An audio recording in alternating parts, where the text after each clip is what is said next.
Well, good afternoon, everyone, and welcome to the City of Delray Beach's regular commission meeting scheduled for Tuesday, August 8th, 2023 at 4 p.m. We're a few minutes late. Please call the roll. Mr. Frankel? Present. Mr. Long? Present. Mr. Ballston? Present. Ms. Burns? Here. Mayor Petrolia? Here. Please stand for the pledge.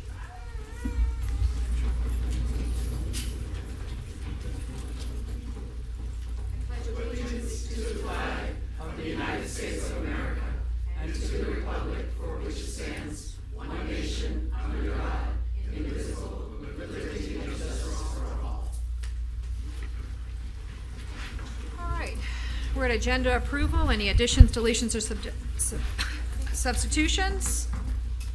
Seeing none, entertain a motion. Motion to approve the agenda. Second. Call the roll, please.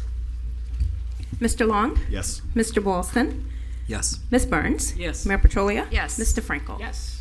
All right, so our first presentation, and I believe that the majority of the people who have come here are here because of this back to school proclamation, which I will read into the record, and then we have a very exciting little video that we want to play for a certain special person that's in the audience.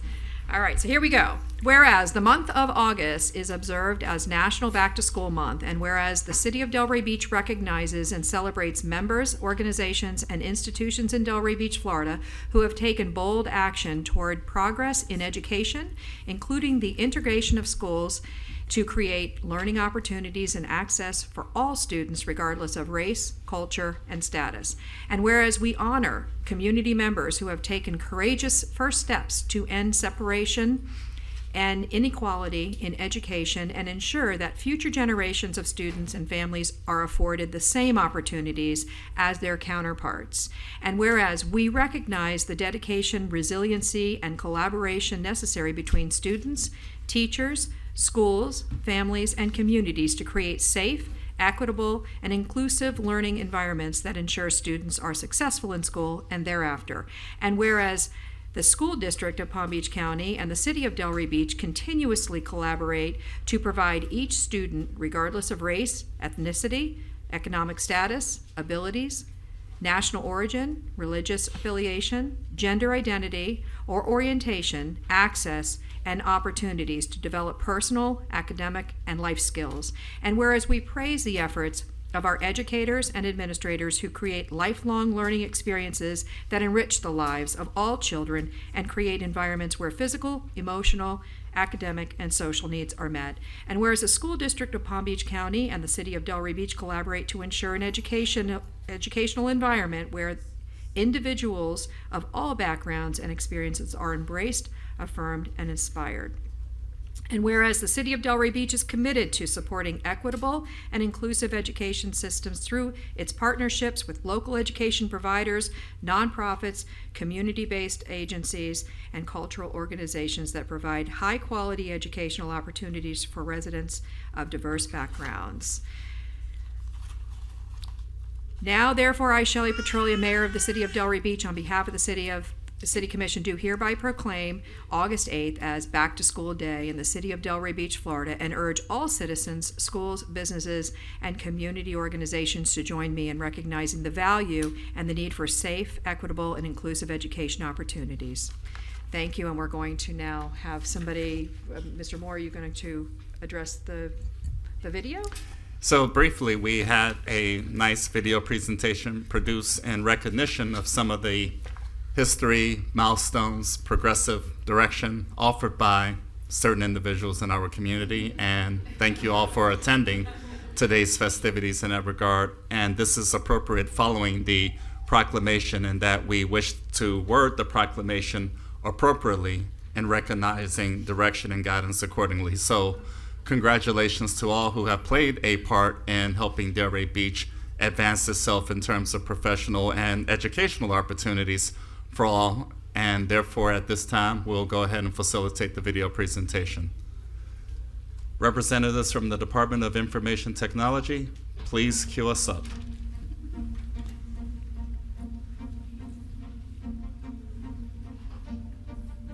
Can't hear. Raise the volume, please.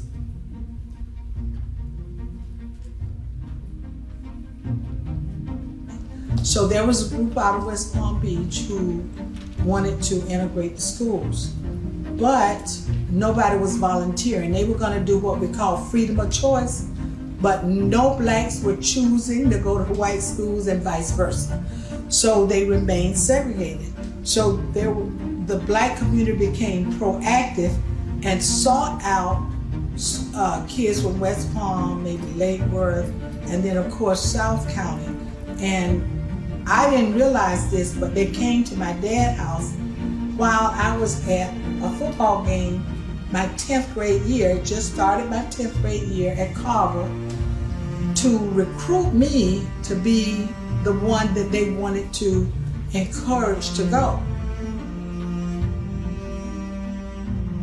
Delray is a very unique town, especially with its African American citizens, how involved they were and how they took control to have the education.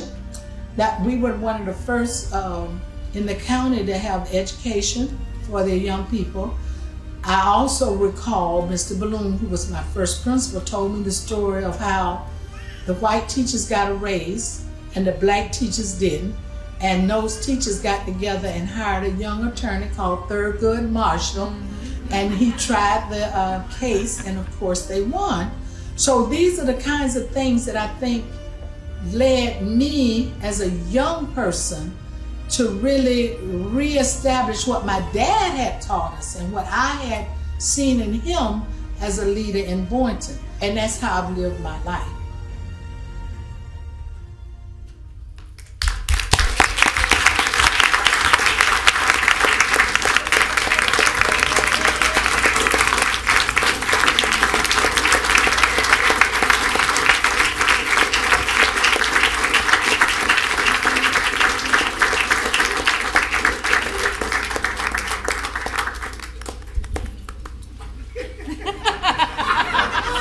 Whatever that means. Yeah, it is. Miss Odom, would you like to come up? It's so funny what you did way back then. Did you ever expect that this was going to happen now? I never did. But mayor, commissioners, city attorney, city manager, and most of all, oh my family, oh my God. And my husband, I need you to come up here. There you go.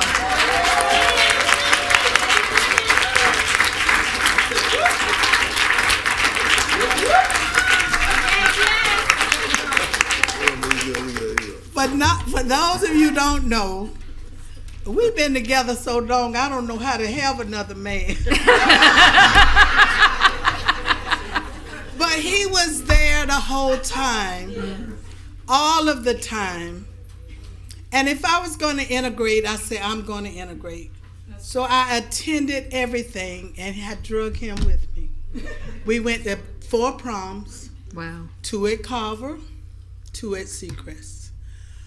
And I want to applaud Delray because what I have learned, now remember this was 8 months after Ruby Bridges. And everybody know what happened to Ruby Bridges. But Delray prepared the student body for me. I didn't know this, I learned this later. The streets were blocked off. I received a letter, my dad telling me to come at midday so that I didn't mingle with the students. I walked into the principal's office and I knew right away he was a really nice man. Those of you who knew Mr. Fulton, he's been gone on, but I knew he was a nice man. My teachers, who I left at Carver, some were nice and some were not so nice. But the ones I found at Seacrest, same thing. And those 3 years that I was over there, it taught me so much. Because to my white colleagues, we were indoctrinated. We were indoctrinated to believe that we weren't as good as you. We could not do what you did. We couldn't think the same way. And remember, we couldn't play basketball if you think about the people who, invented the game. But the 3 years that I spent there with my white colleagues, I was like, I'm smarter than a lot of these kids.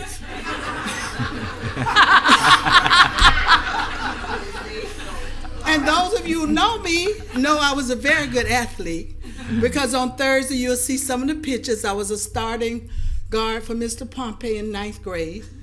And what they did to prepare, the principal had decided that they didn't want to put me in a PE class because what they thought that the children were going to do. They didn't allow me to ride the school bus because of what they thought the children were going to do.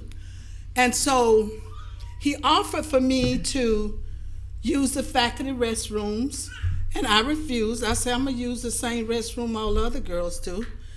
And the young lady who's deceased now, Paula White, she was the one who volunteered to escort me around. And 40 years after that incident, she called the Sun-Sentinel and wanted to know what happened to me. Wow. And those of you who know me, I never left Delray. Mm-hmm. I stayed here, I worked here, and, you know. And we've been together since we were in 10th grade in high school. Fantastic. But yes. And I want to thank my family, my 3 children are here, all my grandchildren. I tell you, my granddaughter flew in from Washington with the grandbabies. And Joy, y'all know Joy. Yeah. Joy is full of surprises. She flew in from Washington State. Candy flew back from Washington, D.C., and y'all know why she was in D.C. We know why she's in D.C. And I'm just so thrilled that you all thought enough of me to do this proclamation. But you didn't do it for me. You do it so we can all tell the story. Yes. And you all need to understand how unique Delray is. And that's why I stand on the shoulders of the black and white citizens who didn't think it robbery to have Carver play on Thursday night, and the white people came and watched Carver, if y'all remember. My classmate from Carver is here too, Oz, the quarterback. He was the quarterback. And then Seacrest played on Friday. And even though they had a colored section, yes they did, but they supported the schools. And the Simons and the McMurrians and the Millers, they mutually respected Mr. Pompey and Mr. Strong.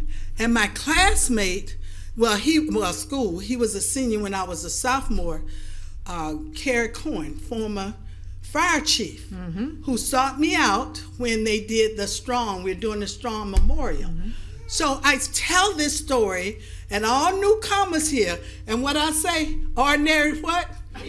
Don't live in Delray. So get with it. We're not difficult. We'll help you out.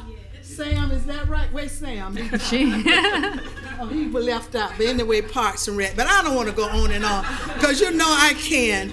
But from the bottom of my heart, I thank you. I appreciate you. And I know Ryan was the orchestrator, because there was a young guy who grew up in Delray, and he's a writer. And everywhere he went, somebody who integrated a school or integrated something were honored by that city. And I think he wrote Ryan for 5, 6, 7 years maybe, saying that y'all need to do something for Miss Odom. And here it is. And I couldn't think of a better thing. I appreciate all my community support on both sides of the aisle, because remember now, I had 1 foot at Carver, 1 foot at Seacrest, and that's how I grew up. I attended our reunion for Seacrest, and I attended the one at Carver. And Oz is here, who was president of our class, and so we always have a get-together. And I appreciate it. I just had Coach Price and the Coach Coop, those people who nurtured me and nurtured my daughter. Coach Price did. So I just think when Delray understand the true meaning of respecting each other, and of course we don't have to all get along. I don't get along with him all the time. But I love him to death, and I wouldn't trade him for the world. There you go. And once again, as I say in the words of my late mother-in-law, who always said, the Lord will bless you for the good you've already done. There you go. So I thank you so much. I thank my family and friends. And on Thursday, we'll have a little bit more to share. When you are intentional about doing the right thing will happen. Thank you, Thank you so Delray. much. Thank you so much.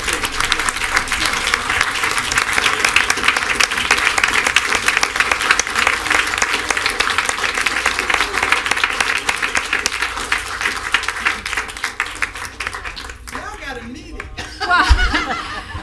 Well, Miss Odom, I'm just so glad that you came up here because I felt like the video was great, but it left so much left to be said. And for you to come up and really share your experience with everybody here is exactly what we were hoping for. And you are such a treasure in our city, and we just want to make sure that you know that. And we wish you the best on Thursday and every day.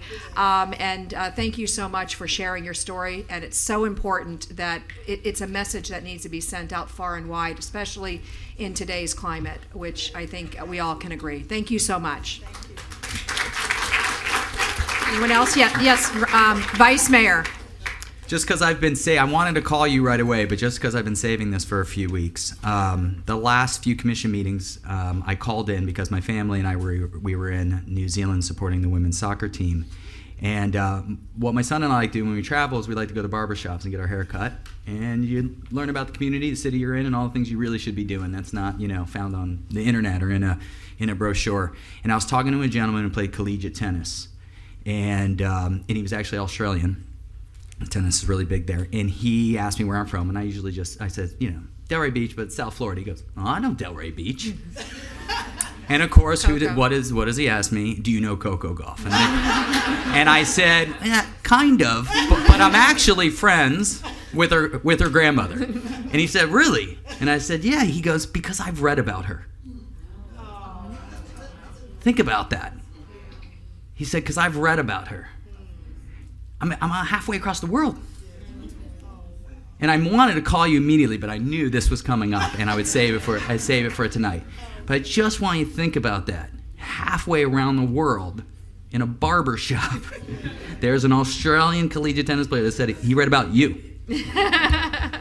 So, thank you. Thank you. You want to say something? Just that I'm Delray proud. That's it. Miss Odom, it's great to see you in person because I'm always texting you like, Coco's looking stronger, like I did on Saturday. And congratulations. It was a great win this week. But, I've done some neat things in 12 years sitting up here. But the highlight, I think, for me, was when you were sitting at the tennis center with Billie Jean King. Oh, yes. In my view, there's no female athlete who has done more than Billie Jean King. And you, for Delray, I would consider, there's no one has done more. For the courage that you had years ago to do what you did is spectacular. And for what you've done since then with the youth in our city, your activism in your community, and you, for the record, her and I always don't agree. But the conversations we have and the understandings we gain is an example on how people should discuss things. Amen. Everything is well-deserved today, and just love seeing you and your family today. Congratulations.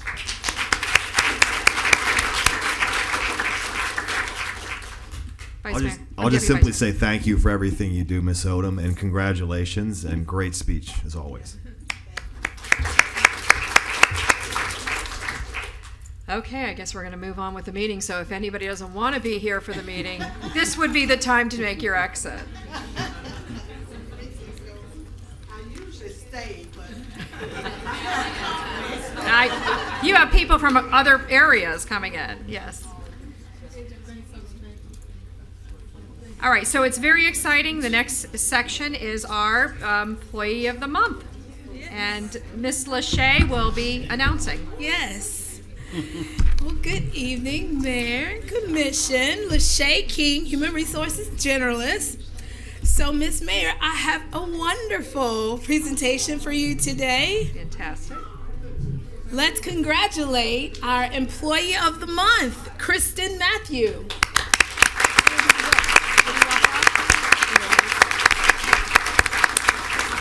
if I can have Juan Guaveres come on up also and explain exactly what Kristen did to earn this reward. Good afternoon. Hello. Chris Matthew started with City of Delray Beach in 2021 as a water treatment plant operator trainee. He applied himself, studied hard, got his certification and licensure test done. He currently holds a water treatment plant operator C license. And in the morning of June 14th, Chris noticed a vehicle parked by the road on I-95. He stopped, approached the vehicle, and found Ms. McCoy and her 2-year-old son needing help with a flat tire. After asking if she and her son were okay, Chris offered to change the tire. Later that morning, Ms. McCoy wrote a very nice thank you note and emailed it to Human Resources. Because of Chris's assistance, Ms. McCoy was able to get to the airport on time to pick up her other child that was traveling alone, an 8-year-old girl. When Chris stopped to help, he was wearing his Delray Beach uniform from working the night shift at the water treatment plant. Although I'm sure Chris was tired, he did not hesitate to offer a helping hand. Chris assisted Ms. McCoy, and in doing so, brought public recognition to the city of Delray Beach. Chris has a big heart and is always willing to help. It gives me great pleasure to join the city in recognizing Chris as the City of Delray Beach Employee of the Month.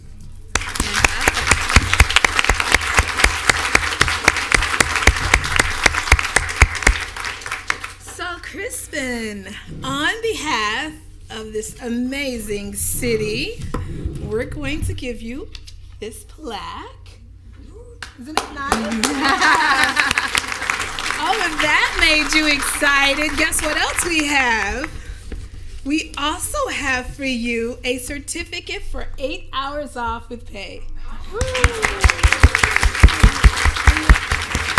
you can take a picture. Did you want me to come down? Oh, if you like. I usually do it. Okay. Yep. You want me to? I'll come. Thank you guys so much. I aim to please. Thank you.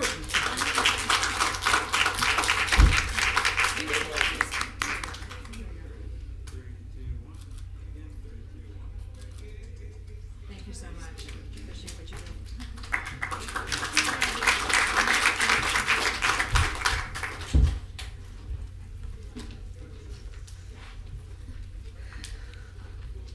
Alrighty then, we are moving to the presentation of our CPA firm. I would like to invite Mr. Hugh Dunkley up to make the introductions. Good evening, Vice Mayor, members of the City Commission. The city charter as well as the state statutes require that on an annual basis we have an audit that is to be performed by a firm of licensed CPAs. And we have with us here this evening a representative of Markham LLP, which is our independent auditor of record, Mr. Scott Montgomery.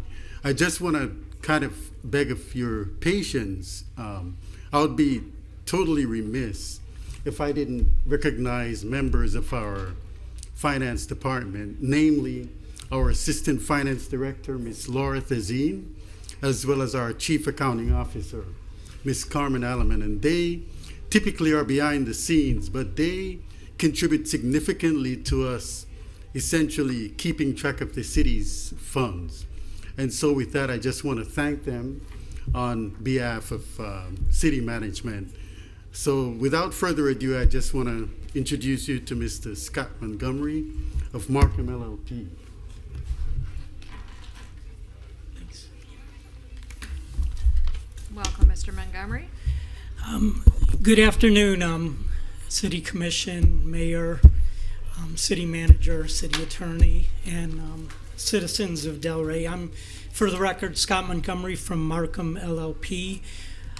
We do the city's annual financial audit, and I'm happy to present the results for the fiscal year ended September 30th. 2022. If you could move the slide to the next one, or do I have that, I guess? Okay. So to give a brief overview of the statements, the annual comprehensive financial report includes various sections. The first section, the independent auditor's opinion, and I wanted to let everyone know that it was a unqualified or an unmodified opinion, which is the highest level of opinion that CPAs can provide or give. And what the audit opinion, this is on pages 1 through 4 of the financial report, we noted that the financial statements present fairly in all material respects the financial position and change in financial position for the year ended September 30th, 2022. And then the next part of the ACFR is the MD&A, and what that does is highlights an overview of the whole report and gives prior year comparisons, because these ACFRs are single year presentation reports. So the MDA gives some analysis compared to the prior year and helps explain some of the changes and trends. And then the next section of the ACFR is the basic financial statements. And there's two components. On page 19 and 20 is the government-wide financial statements, and those are full accrual, and that includes all the assets like a commercial entity. It includes capital assets, debt, and everything, kind of like an SEC company. And then on pages 21 through 24 is the governmental fund financials, and that presents on a modified basis the governmental funds, and those are more near-term resources, more within like the year or shortly thereafter. The notes to the financial statements give additional clarification on the numbers and changes. And this year we had to implement, or the city implemented, GASB 87, which is the pronouncement regarding leases.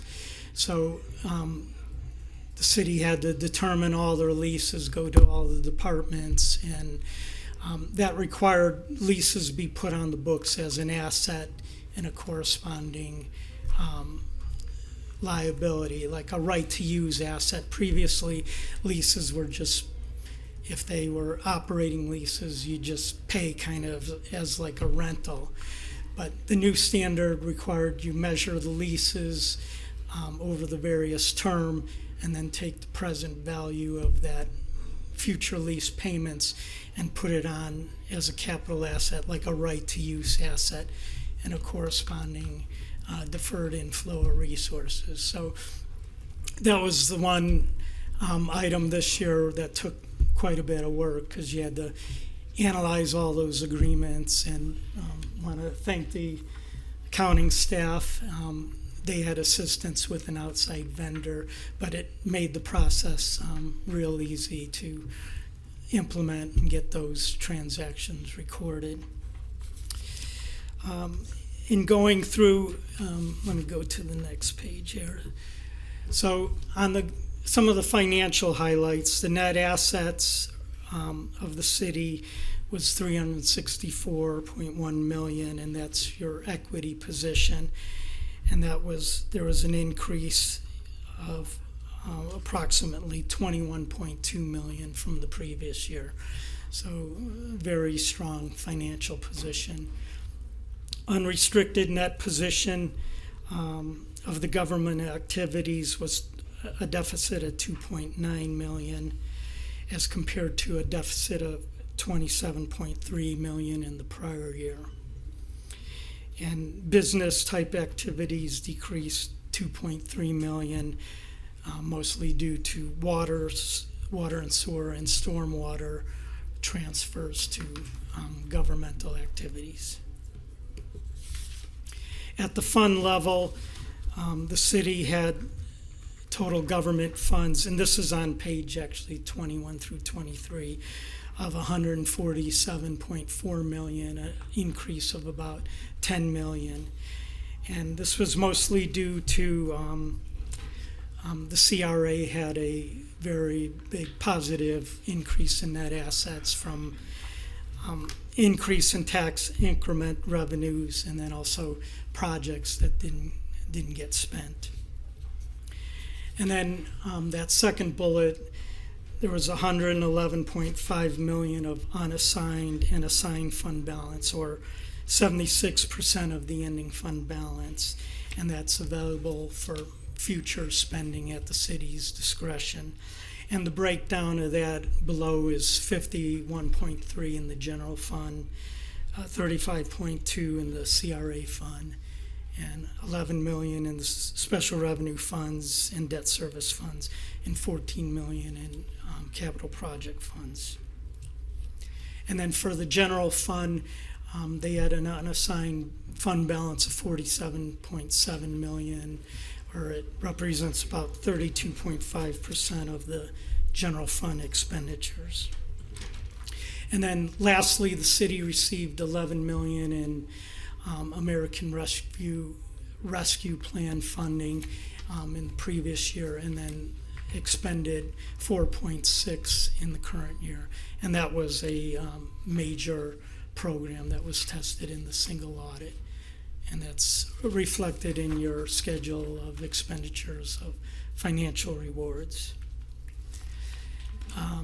And actually, one other thing, there was one management comment, or it carried over from the previous year regarding internal controls over the payroll process.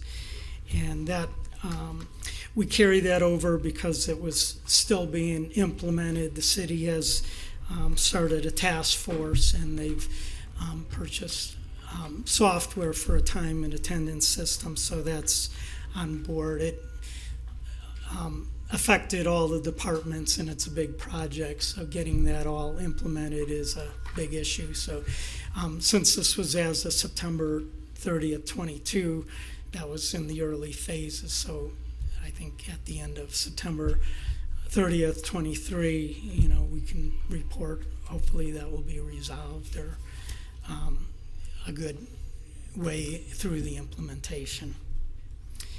And also I wanted to thank the finance team, Hugh, Carmen, Laura, and his team, who made everything real easy for us. All right, thank you. Any questions? Or? Thank you, Mr. Montgomery. Any questions from the commission? Anything? Yes, sir. I just had one quick thing for Dunkley, but yeah. Just for our finance director. Oh, I'm sorry. Sorry about that. I was going to say there was like 300 pages, and I know I kind of went over quick. So this is great news. So thank you to you, obviously, and your team. How many years straight have we had a clean audit? Do you know?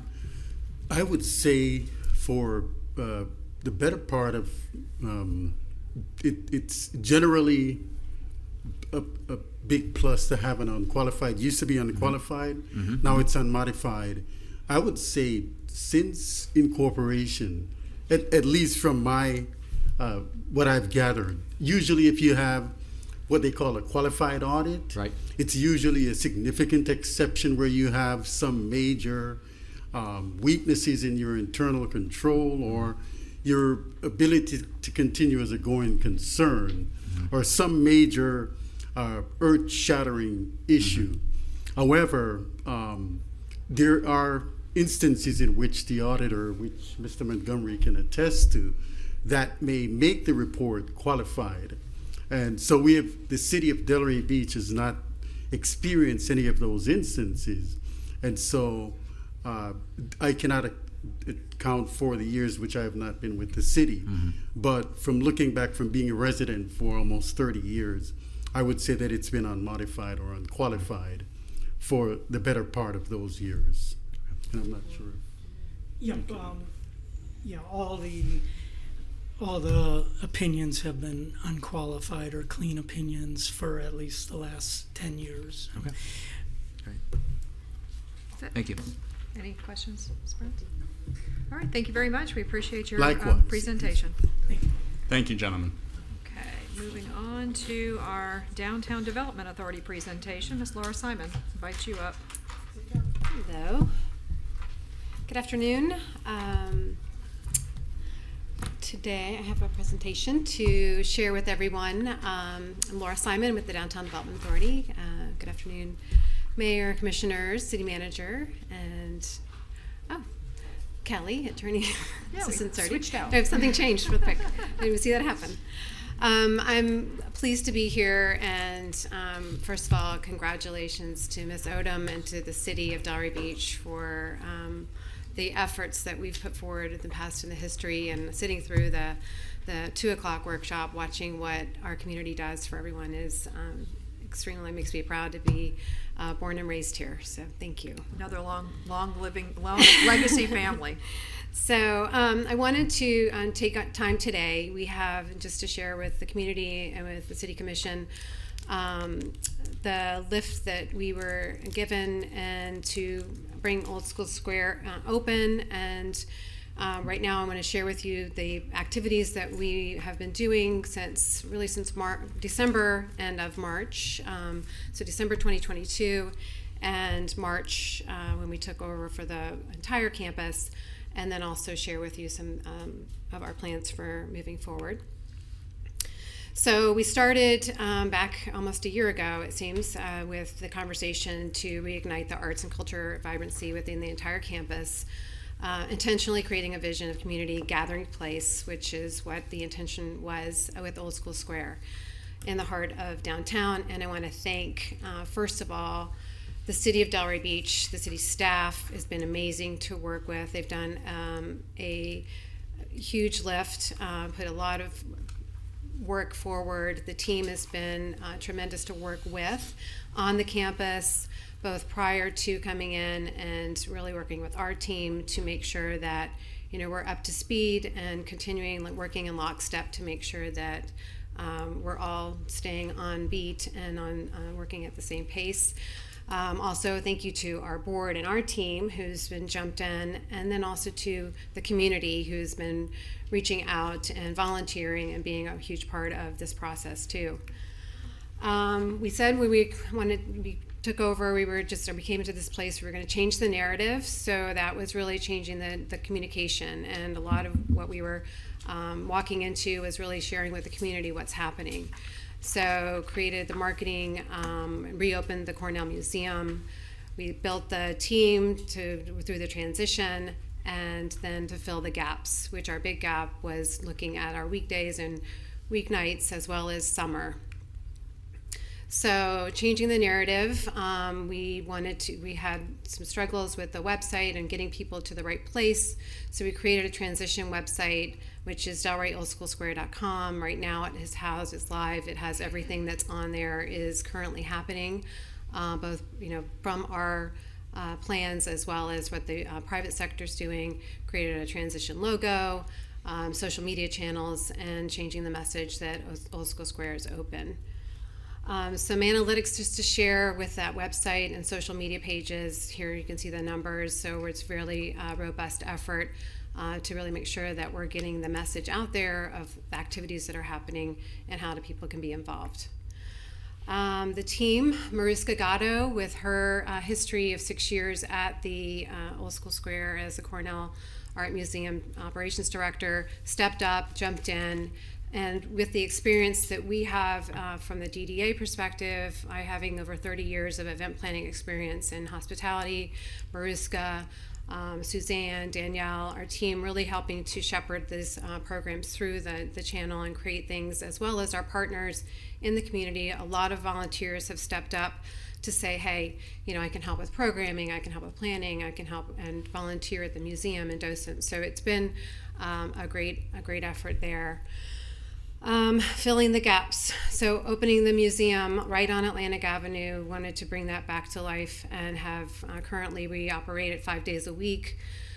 We are, just opened up with a new exhibition And it's really important to keep those activities in that place. I remember speaking with the manager at Tin Roof at the time, and she's like, what is that building over there? So just making sure that we're educating the community and reaching out and making sure that they're aware that the Cornell's open and Old School Square is as active. Our Sunset Concert Series we kicked off in May. The city was doing free concerts as well, so we kept that initiative and really built summer plan. Mindful Mondays, so that was our weekdays events. And then the big installation, which was our Lapse Hourglass 41-day installation that was on the grounds and just left actually last week, showing great activity both day and night and interactive activities there. And then our Summer on the Square was our theme for summer, and one of our board members said last week, she's like, we own summer, which is great. So just some numbers here real quick. Attendance overall at the museum, seeing a really strong attendance on weekday, throughout the week. Donations are continue to come in, which go back into funding and activities there. 6 exhibitions, which included the Surfing History Museum. 93 artists are showcased, which includes the current exhibition that's there now. Events that were held, tours. We did a lot of tours with our school groups, older, some of the different book clubs, different things that are happening within the community and around our county. The amphitheater and park, in March, we kicked off with our Love Delray Fashion Experience. We did this summer, we've got the concert series, we go through September. We did a Bon Jovi free concert, which brought in great attendance. We have 2 ticketed events. One we did on a family event, which we sold over 1,000 tickets to a Disney tribute band. On a Sunday. We had all local families out there, close to 800 people, which was fantastic. And then we have a ticket event coming up on September 15th, which is a Classic Albums live event. Delray Walls Mural Fest, which was a new event we wanted to bring to Delray Beach with all the art and live murals and artists we have in our area. So that and some of our murals are still out on the campus, which is great to see that people are still engaging with them, taking pictures and enjoying our art in our community. Legend Radio was doing a tribute series, free concerts as well, once a month. The Lapse Hourglass, we've got 8 rentals throughout the time still to come. The Summer Green Market, which just finished up on July 29th, and then in September we have a craft festival. Great feedback, as I said. Here's some numbers that we're seeing. So just in total, we received close to almost 20,000 people that we're counting on the campus, which is great to see in the summer. Especially, it's been a quick weight loss program being out there activating all these programs, I have to say. It's been the hottest ever, and it is shade. We'll talk about that in the future, but shade and on the grounds is definitely a dream come true, and water features. So the Vintage Gym is currently being still managed by the Parks and Recreation team. Danielle Pearson does a fantastic job there. We'll take the lead on that starting October 1. We've also, FAU is doing lecture series there now with a volunteer board member or volunteer that brought that to our attention.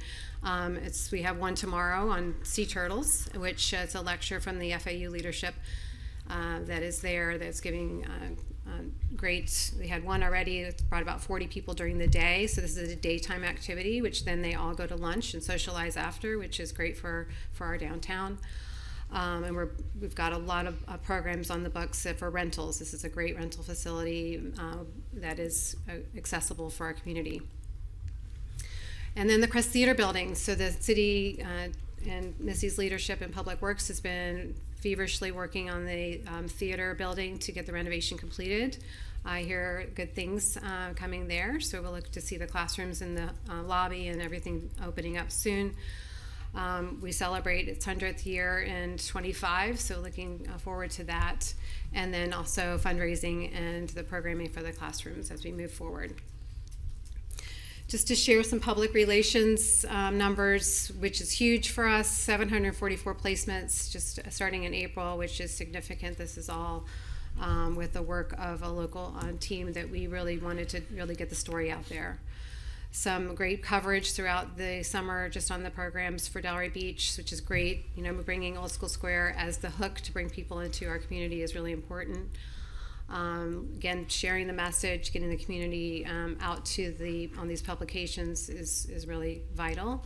Digital marketing, creating some creative that we can use again to advertise all these events to again bring people to downtown and to Delray Beach. Impressions is a great number. This is huge results, which is important to see and to continue to grow and to get that out to share. So all of this is, again, this is what we're moving forward as we go through, investing into the marketing and rebranding of the Old School Square, which will stay with Old School Square as we move forward. We're developing a new website that will be part of this, everything that's here will stay with the campus. So just to share a little bit of phase 2, our DDA board will review this on Monday, the 14th, but we've shared this with you all and with the city manager. Program planning as we move forward into 23, 24, continuing the momentum. So it's really important for the campus to stay alive and stay a place for community. So continuing with some winter and spring programming. We have some great partnerships that are being brought to us from different people, from residents that have friends that are in different bands, or partners that work with different promoters that are bringing us great acts. We've got Beatles on the Beach will be there in January, along with we'll continue with these free concerts and ticketed events as we go forward. Strengthening the team and our partners as we move forward too, and building our volunteer base, which is really becoming a very strong part, and we are still in a great need for volunteers. And then also the grounds improvements. So we did put some in our plan, a list of opportunities for us to look at utilizing services a little bit better, enhancing with some additional services to keep the grounds really maintained. There's, with the weather that we've been seeing with all the rain and the mulch, it's just in the dirt that's there, it really needs a lot of extra TLC. The front lawn with the green market and its wear and tear there could really use, and I did have a wish list in the plan that we provided to really look at that, and I've had some conversations with a few of you just to look at how we can redesign that to be more of a plaza that is meant for public space use, as a true museum lawn or plaza area. The stage structure really could use, we're investing a lot in production costs and expenses for different events because it's a bare stage, which is good and bad, but it has no equipment in there whatsoever. So putting some enhancements towards that would be ideal. Signage, really when people get there to know where they're going, and also what we're seeing and what I saw this past weekend, just working on an event that was held at the pavilion, is safety. I know Commissioner Burns is a pro safety. The campus itself, while First Avenue was a street at one point, some people still think it's a street, and I don't know why. A gentleman with a boat on a trailer and a pickup truck drove all the way through on Saturday. So we really need to look at how that is keeping people safe all the time. And I think it's been eye-opening for me personally to be on the campus a lot more than normal, but just to be there morning, noon, and night to see the use of the facility and how it transitions. And I think there's a lot of great opportunity for us to make some improvements. We've added decorative lighting in the back pavilion area where the amphitheater is, and also on the front side, and really looking at how we can continue to enhance that.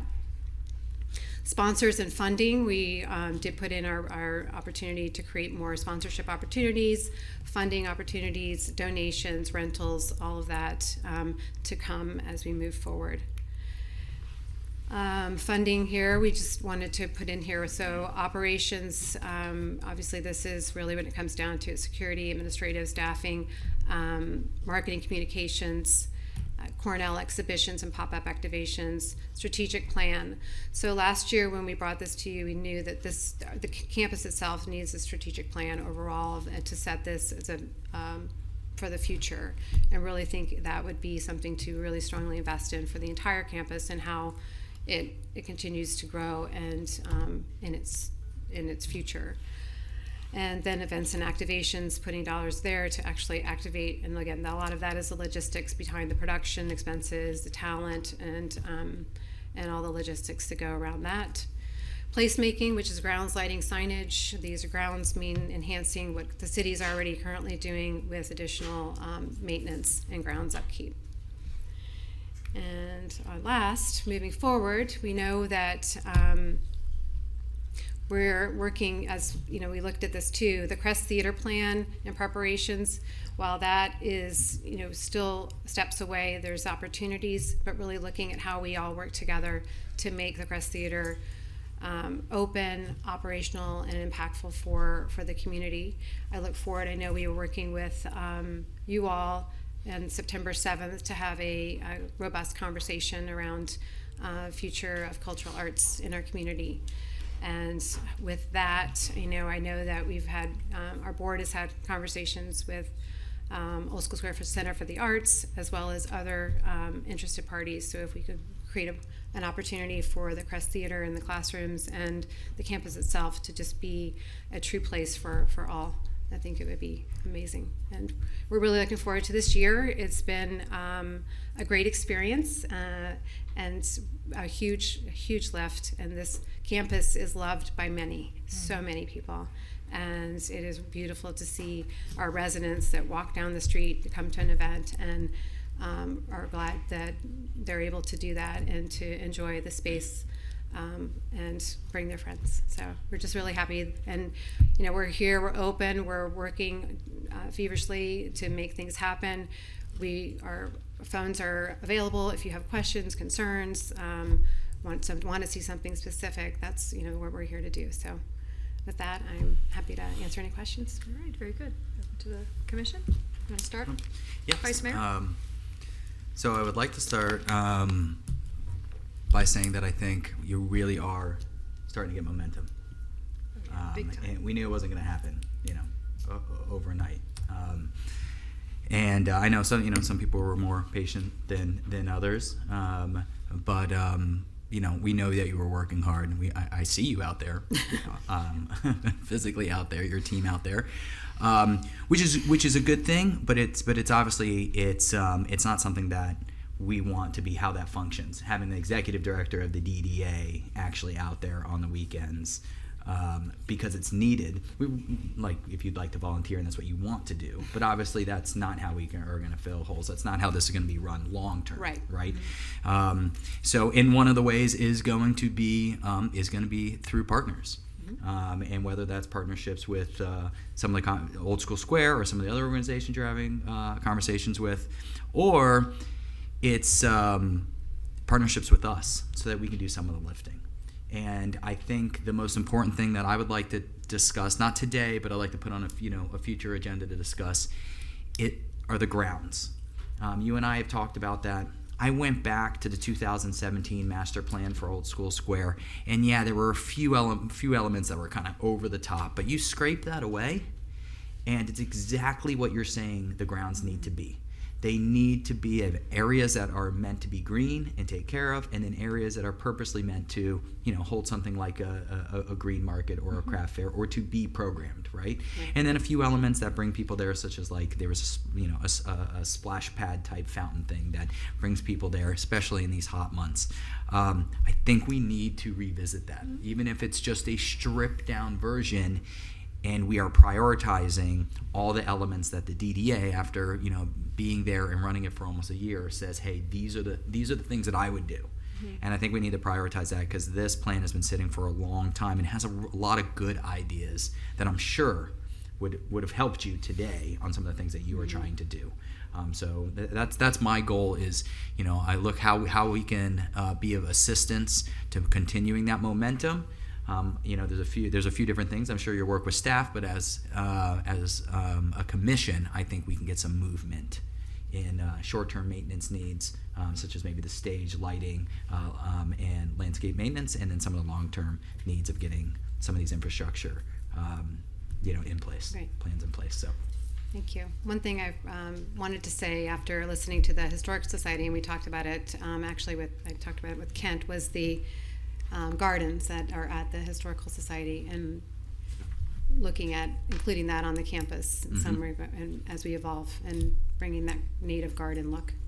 Great idea. Yeah. Commissioner Lawrence? Yes, I would just like to say congratulations on phase one and the activating the Cornell. I've attended several of the activities and I've enjoyed them all. My comments are in reference to my anticipation for activating the other two campuses and the joint meeting that we have scheduled for the is it for the 7th? The 7th. The 7th. I would just like ask the city manager to meet with the department heads of both the Old School Square for the arts and with Laura to create an agenda so that we can save time and have something to follow, and that something is presented from the both in terms of scheduling, some very specifics, so that we know what we're looking at for scheduling, for programming, budget, so going forward, so that we can have a streamlined meeting and not waste a lot of time. We'll have an agenda, right, for that? Yes, ma'am. So of course there will be an agenda. So just to be clear, the September 7th, 2023 engagement over at Arts Warehouse, 6:00 p.m., Cultural Advisory Focus, of which these are the partners anticipated to engage and collaborate with one another. So in the development of an agenda, have everybody on board in terms of what that agenda look like is essentially what you're suggesting. And I will be more than happy to facilitate that, because I've had individual discussions, notably with Laura Simon, about the future trajectory in this regard. And she has expressed some openness, if you will, to engage in ancillary partnerships to achieve the vision she just shared here today. So with the consensus being offered at this time this evening, I'll be more than happy to visit a couple weeks in advance of September 7th so that everyone can be on the same accord. So thank you. And I'll just piggyback on that. I didn't touch on these 3 bullet points on this last slide because I really think these 3 bullet points are for that discussion, not for today's discussion. Right. Of course. Yeah. Right. So as far as thinking about an agenda, those are Anything important. more? Yeah. Okay, very good. No comments, thank you. Okay. Deputy Vice Mayor? No comments other than thanks and great work. Thank you. My comments are, let me tell you how I can tell that you guys are on fire. I have my kids asking me all the time, what's the next event happening at Old School Square? And that's never happened. I mean, I have kids that have kind of grown out of the house, and I have, that's why I think I even reached out to you once, because I was wondering, are you guys going to cancel it, because it looks like there's inclement weather coming. And so anyway, the fact that the young crowds are really they're going over and they're enjoying this, it says everything. It speaks volumes about who you're attracting, and that's great. Even to, unusually so, the museum. And why is that? Because it's something for all of our citizens to do. It doesn't cost them anything to do.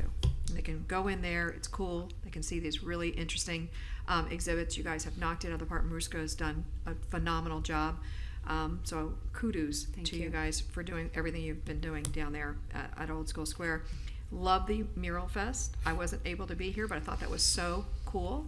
And again, that attracts all different types of people. It's not just one. When I first was elected here, Old School Square was really all about a lot of older people going there. That's really what it was about. And so that has totally shifted. It's more family, younger, fun, and I love that.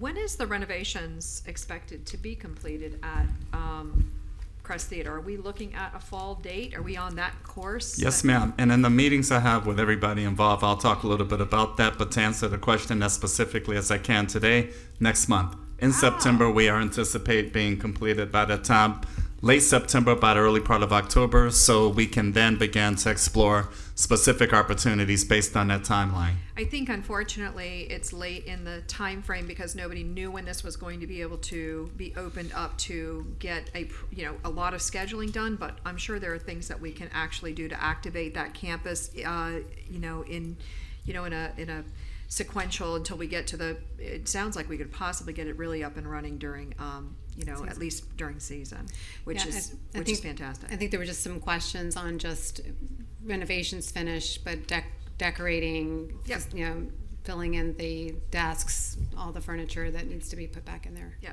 Okay, so the grounds, I agree with the Vice Mayor and you about how important those grounds are. But you're doing an excellent job in the programming, which is what everybody really comes out to. But we still need to make that place look better and also more conducive to what we're trying to use it for. Like you said, that front area of the museum needs to be a space that people feel comfortable coming and not walking into muddy grounds and that sort of thing. So there's something that we need to do there.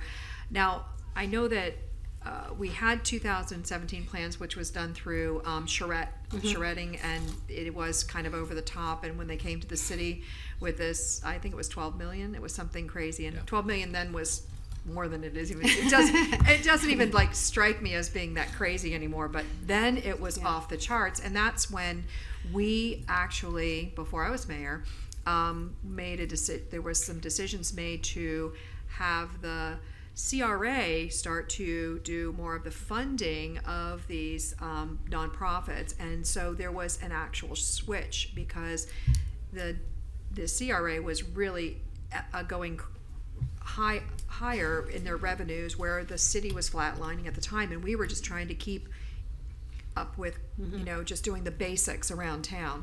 And so that's when that shift happened, and now we're looking at this from a different angle and a different view, that we're actually the city now talking about the things that need to be done there. But I still think that there's potential at the CRA level. We also shifted at CRA level at that point in time after I was elected mayor, the money that needed to go into the Northwest and Southwest and other areas of the communities that were promised money and never received.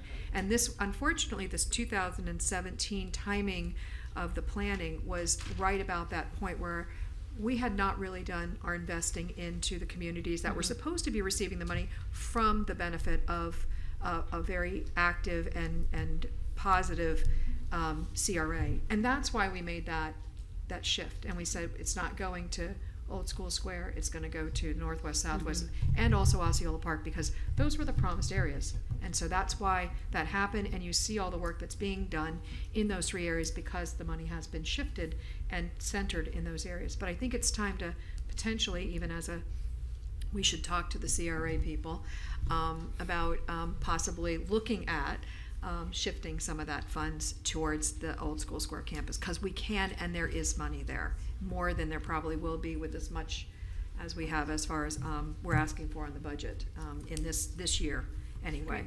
So that would be my recommendation to the city commission, is to talk to the CRA board and see what they think about putting some money behind some of these projects that we really need to do over on the campus. I think that we're ready to start looking at that as well, and sharing some of that money to some of the areas that are in need, and one would be Old School Square's grounds. So I'd be for that. But anyway, doing a great job. Thank you. Keep doing it. I know it's a lot. You guys have done an incredible lift. If there's more that we need to help you out with to continue to make this successful, I can tell you that the positives that are coming out of it, I know you know. I know it's really been worth it. You've done a great job, and we don't want to overdo it. So if there's something that we can do to help you, let us know. Well, wonderful. Well, thank you. Everybody's been doing a great job. It's definitely a team effort, so thank you. All right. Thank you for the great presentation. You're welcome. All right. We are now at the comments and inquiries part of our agenda. Mr. Moore, you are up for... Oh, wait a second. Did I? No, that's correct. That's right. Correct. Mm-hmm.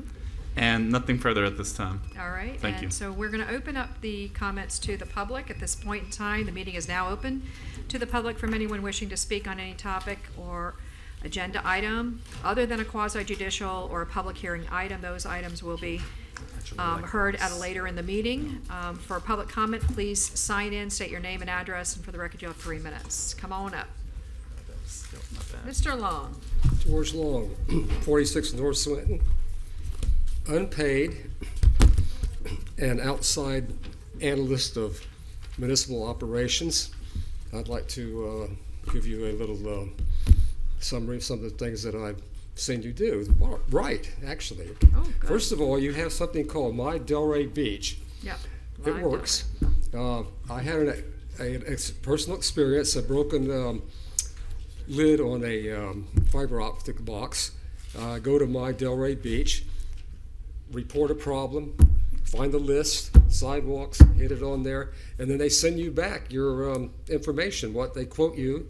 I couldn't find the picture, but I just put a picture of Grumpy Cat on there if you're wondering who that was. So anyway, it works. Okay. Also, this is really good. Introducing e-plans.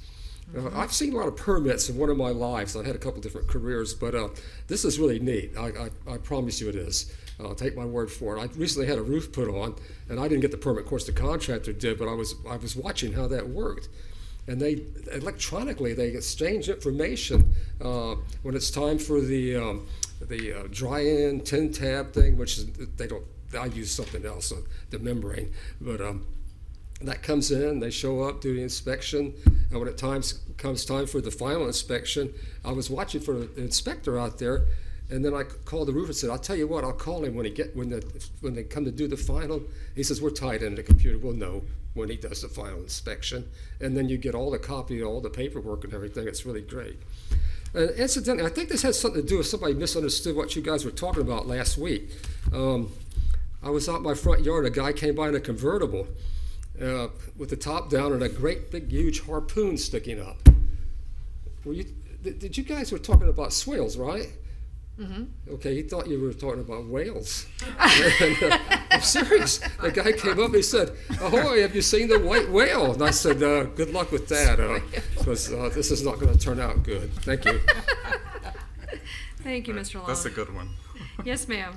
Hi, Michelle Dadich, 23 Southwest 6th Street, and I just wanted to, two things. One, give a shout out to the Delray Beach Police Department for their excellent work that they do. And second is if any citizens are watching and interested in becoming a volunteer, we could use more volunteers for the on the volunteer police department. You could just go to the Delray Beach Police Department, ask for Major Barry Tantlev, and they are seeking more volunteers to help. Just 3-hour shifts a couple times a week to monitor for safety for citizens. That's it. Thanks. Fantastic. Thank you for that. Yes, ma'am.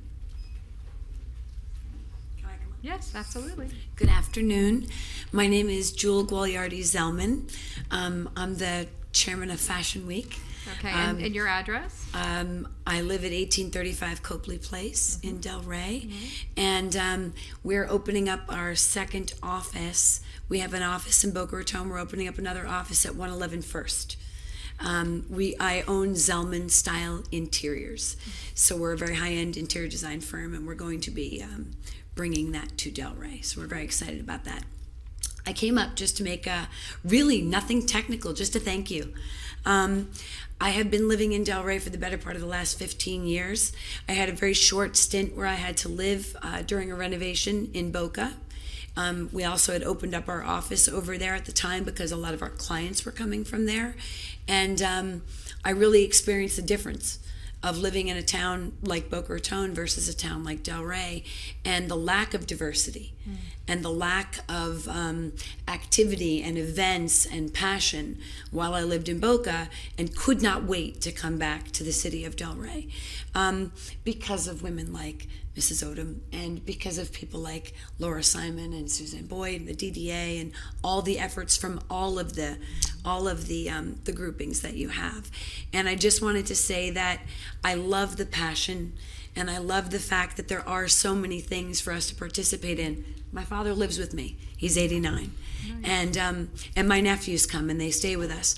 And from small kids to 20-something-year-olds to 53 to 89, we never have a reason to not participate, and not only not participate, but to never have a reason to not participate together. And that's really an extraordinary thing. And I want to applaud you, because you guys have all done an amazing job. And I'm very proud of the work that I do with the DDA, and I'm very proud of the work that you do that I don't participate in. And I've had the pleasure of being able to volunteer on some of the other events besides Fashion Week, and I just think everybody's doing a wonderful job. That's Thank you so much. Thank you. Anyone else? Ms. Mavis. Good afternoon, Mayor, Commissioners, City Manager, and our community. I'm Mavis Benson, 800 Greenswood Court. I am a merchant on the Avenue and co-chair of the Merchants Association. I'm here tonight regarding the first reading of the proposed ordinance regarding bridge closures. It started with the closure of a bridge. Were it not for that, we may not be here tonight.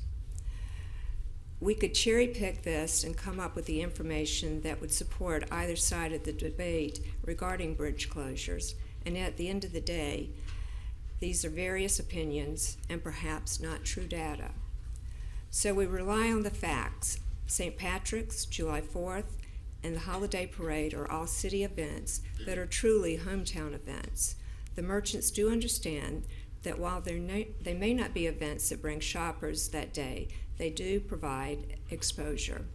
But of most importance, these events bring forth a spirit of community. Several years ago, we scaled down on the number of events in the downtown, keeping those events which benefit the different areas within our downtown. We brought back art and jazz beachside 2 years ago. To say it was well received is an understatement. It was truly important that beachside be included in our plans to highlight the different neighborhoods in our district. The January Festival of the Arts is a quality event that brings locals and visitors to our downtown.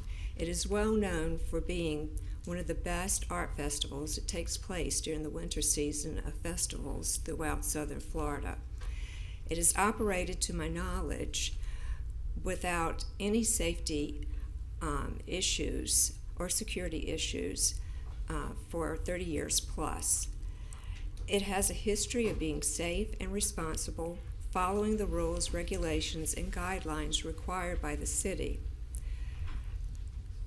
When gathering information provided by businesses, residents, and visitors, the opinions are varied. And to date, this is all the information that we have on which now we're making some big decisions.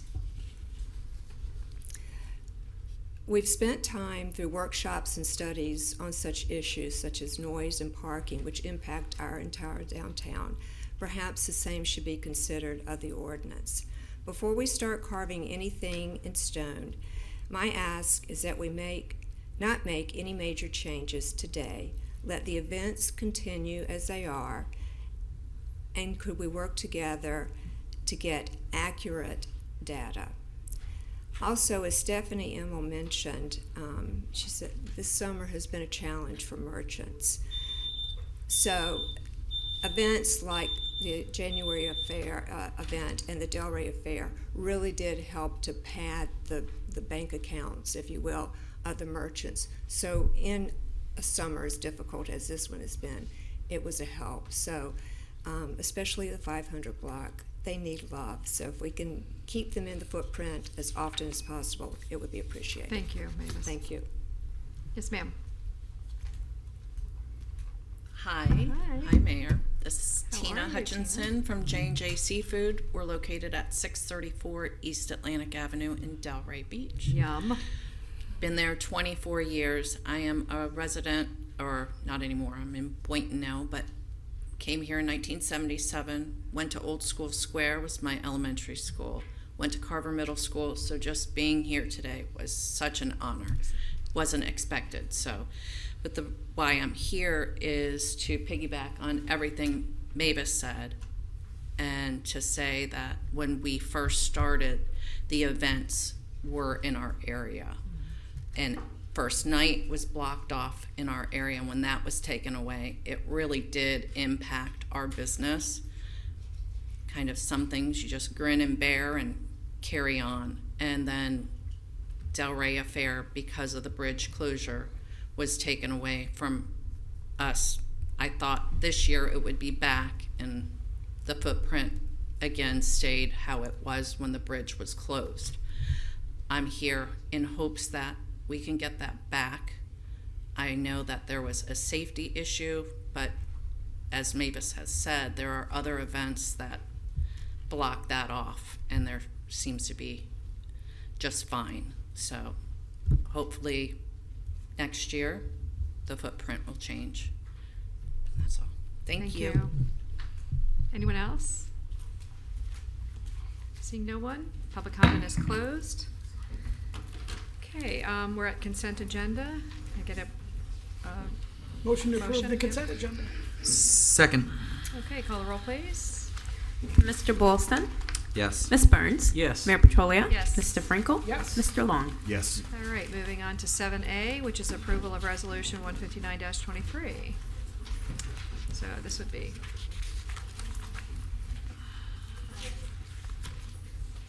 Okay, so this is, as you guys know, we're amending Chapter 2 and working on that process. And this is just a resolution to actually extend the term of the boards for about 2 months to allow us to continue working on Chapter 2 and bring it back to you. Obviously, it's a very large undertaking. With Chapter 2 kind of refers to a whole bunch of different other places, so we're just trying to make sure it all works together. And we don't want to put board members on that are going to, we kind of want to let them make the decision of what board they want to be based on the new Chapter 2. So that's why we're asking for that resolution. very good.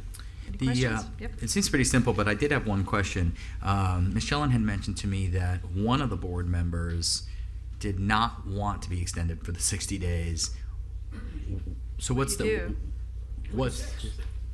what's the plan? Will the P&Z board just be down one person for those 60 days, or we're not going to appoint someone for 60 days, are we?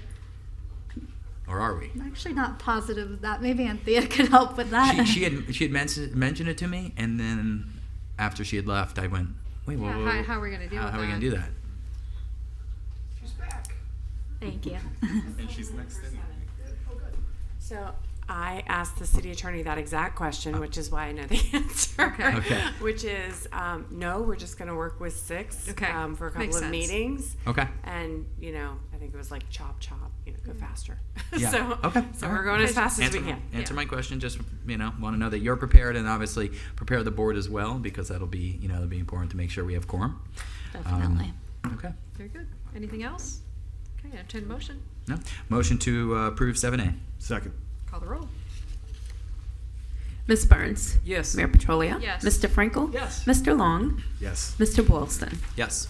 Okay, resolution number 139-23. And Ms. Anthea. Hey, good evening, Anthea Gignottis, Development Services Director. For the record, this one is quasi-judicial. However, it is accompanied with 7B1, which is not necessarily quasi-judicial, but it's better just to present it once all together. It's shorter, and you get a good overview of the project that way. So, to that end, I'd like to enter file 2022-268 into the record. And I missed that it was just read. quasi-judicial, so I'm going to read the quasi-judicial rules into the record. This hearing shall be conducted in accordance with quasi-judicial rules. The applicant and the city shall be allowed 15 minutes to present their case. The public will be allowed to speak for 3 minutes each, or a maximum of 6 minutes. A person represents an organization or a group of people who are present but agree not to speak. The city commission, staff, and the applicant may be allowed to cross-examine a witness. The city or the applicant will be allowed to offer rebuttal testimony. Decision to approve or deny an application or appeal may not be legally made upon personal views as to whether a project is a good project or not, nor may a decision be based on the numbers of citizens who support or oppose a particular project. The law requires that all decisions must be made on the basis of whether the project meets the requirements of law, the comprehensive plan, and the land development regulations.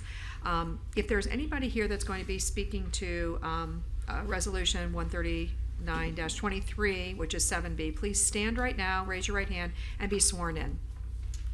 By by the authority vested in me as a notary of the state of Florida, do you swear or affirm that the testimony you're about to give is the truth, the whole truth, and nothing but the truth? I do. And so when you come up to speak, just make sure that you state your name and address, and then also let us know that you have been sworn in. Disclosure of ex parte communication by the commissioners. We'll start with Mr. Long. Yes, I met with the applicant and Mr. Schiller. Okay. I met with the applicant and Mr. Schiller. All right, Ms. Burns? Yes, met with with the applicant and Mr. Schiller. And No ex parte communication. you must have been out of town. I didn't have any ex parte communication either, other than if there's anything on my the server, which I would think that everybody else is with that too. All right, so we're going to do the presentation of the case, and that would start with our, I guess, whoever's doing the presentation, the applicant. Good evening, Mayor, Mr. Commissioners. Jeff. Jeff Costello, JC Planning Solutions, Delray Beach, Florida. Here representing Big B Investments. Here with the applicant, Charles Monticello, our architect, Steve Sieber, and the legend, Neil Schiller. Starting up there. Wow. So, No socks. no socks. With regard to the proposal, before you, the one is a rear setback waiver request as well as a combination of architectural styles. The property is located on 319 Northeast 3rd Avenue, just north of 3rd Street. There, right there, along Northeast 3rd Avenue between Artist Alley. Very, very shallow lots at this location in the Pineapple Grove Arts District. Couple photos of the property, front facing 3rd Avenue, and the rear, the alley. Properties to the north, some redevelopment activities, as you all may be aware of, occurred within this area. To the north, as you could see, some recent construction, and to the south, the 3rd and 3rd restaurant. To the east again is the Arts Warehouse, east of the Artist Alley, and then to the west, again, some other new construction, as well as a property that's slated to get redeveloped or renovated, adaptively used for an office building. The proposal tonight just relates to two items. One is the waiver request to the rear setback, as well as the request to combine Florida vernacular and masonry modern architectural styles. With regard to the waiver, it is for this staircase here, open air staircase, metal staircase in the rear of the building, adjacent to the alley. Of course, and then I mentioned the architectural styles at the June 28th meeting. Site plan review and appearance board recommended approval of both the waiver as well as the combination of styles. And as you may recall, on June 6th, the in-lieu parking fee request was approved. Before you see is the floor plans. Some minor modifications does include a roof terrace, and with regard to the property itself, to me, ADA, there's some renovations that really eat into the building, and then a small addition, and then there's the staircase. With regard to required findings, positive findings can be made with 247B5, will not adversely affect the area, will not affect public facilities, and will not create an unsafe situation. In this particular, as with regard to special privileges, this is an adaptive reuse of an existing one-story structure, and this is a location where the properties are very shallow. This is 62 feet deep. In addition, I did want to note additional findings that need to be made relate to section 4413K5B2, items A through D. Basically, those are additional waiver findings that need to be made with regard to basically not creating an inferior pedestrian experience, doesn't create any incompatibilities, doesn't erode in connectivity, or reduces civic open space. So I accidentally deleted that slide. So, and I'm sure it'll be in staff's presentation. With regard to Northeast 3rd Avenue and Artist Alley, here are the existing structures throughout that area. And with that, I'm going to turn over to Steve Siebert, our architect, to go over the last two. Do you want me to cover? You go ahead with regard to the site plan review, appearance board, and How do we go forward? So there's a picture of the front, and this is the elevation that's up for discussion tonight with combining the two styles. As your code states, it lists a couple of options that are allowed to be chosen from specifically for use in the town of Delray. One of them is masonry modern. Masonry modern is described as basically a box. It has a flat roof, it has a flat facade, and then you can articulate the front various different ways. And then you also have, you want to have a better slide than that? No, just okay. go ahead. It's The masonry modern style defines a base, a middle, and a top. And we chose something a little bit different. This is the Arts District. We felt that maybe that was a little bit too plain. And so we have this gable roof to the left, and then we have the masonry modern box to the right. And staff has brought it to our attention that we can't combine styles. We have to choose one. And the owner and our office thought that the style that we're trying to achieve here would be a little more creative than usual.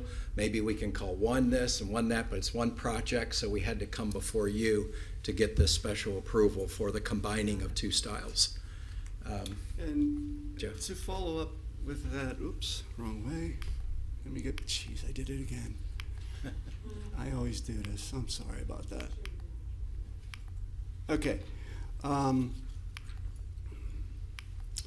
With regard to so that's even a better picture. So with the site plan review and appearance board meeting, there were some very positive comments. I didn't recognize in the fact that it is within the properties within the Pineapple Grove Arts District.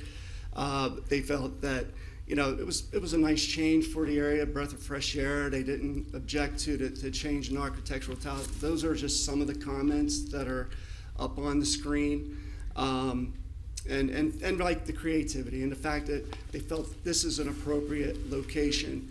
And just to note, in section 4413 F3D, the combination when you're dealing with additions or renovations to existing structures, the City Commission, with a recommendation from SPRAB, can approve the combination of architectural styles. So just wanted to follow up in addition to what Steve said.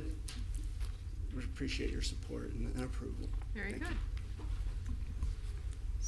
Anthea? Okay, so we'll just give IT a second to switch out the presentations. There was a change to the agenda, just for the record. I think both of our slides were labeled at some point 7C, and this is obviously 7B and 7B1 for anybody watching. Julian Gedanik is the project planner, so he's here with me as well in case you have any in-depth questions. So again, this is an existing building that's located on Northeast 3rd Avenue, which is seeing a lot of change coming in. The city has redone the streetscape there. It looks beautiful, and there's just project after project starting to come along in that area, so there'll be quite a bit of change happening. So this is the little building that is under consideration. It's kind of behind the arts building. It's down the street from 3rd and 3rd, so this is kind of a view of the neighbors. There's a larger building across the street, and there's a building under construction right next door.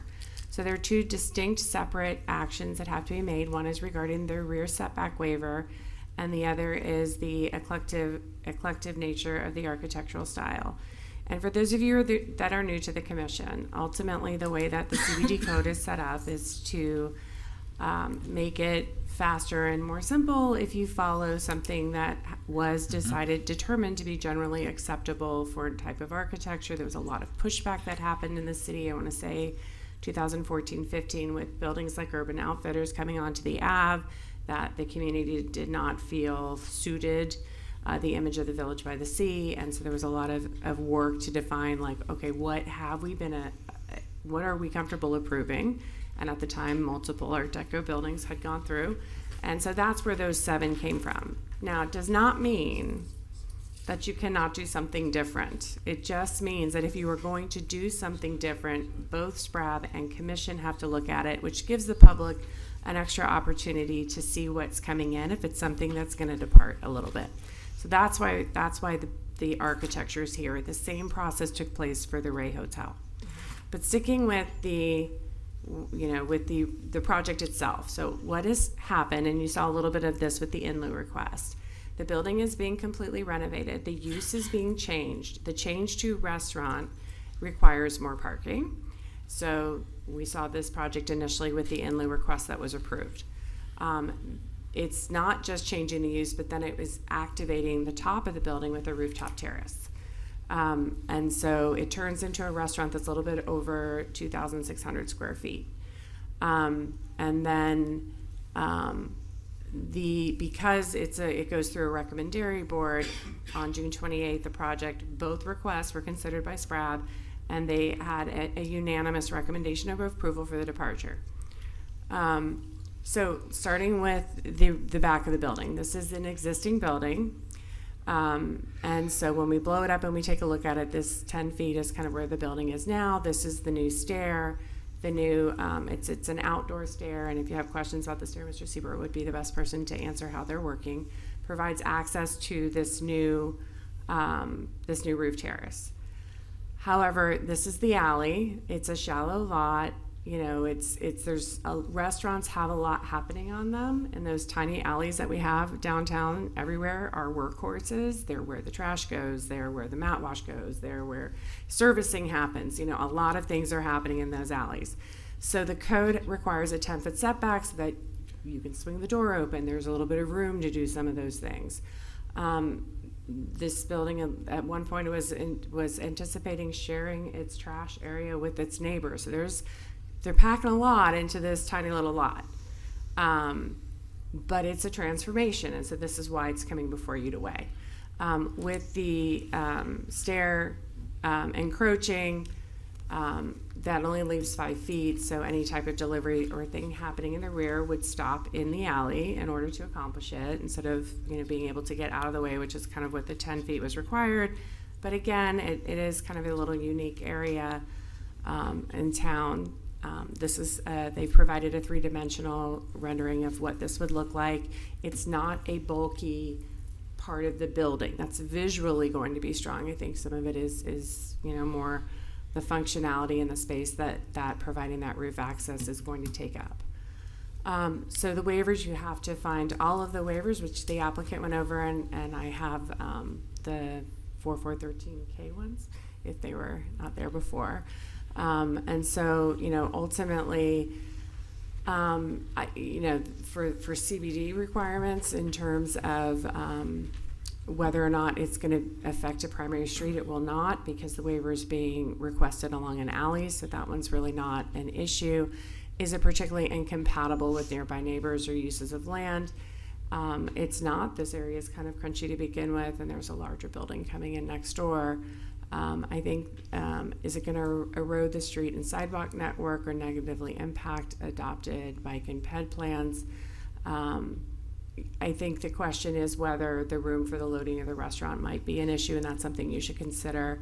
There's no civic open space requirement on a piece of property this small, so this one does not apply at all.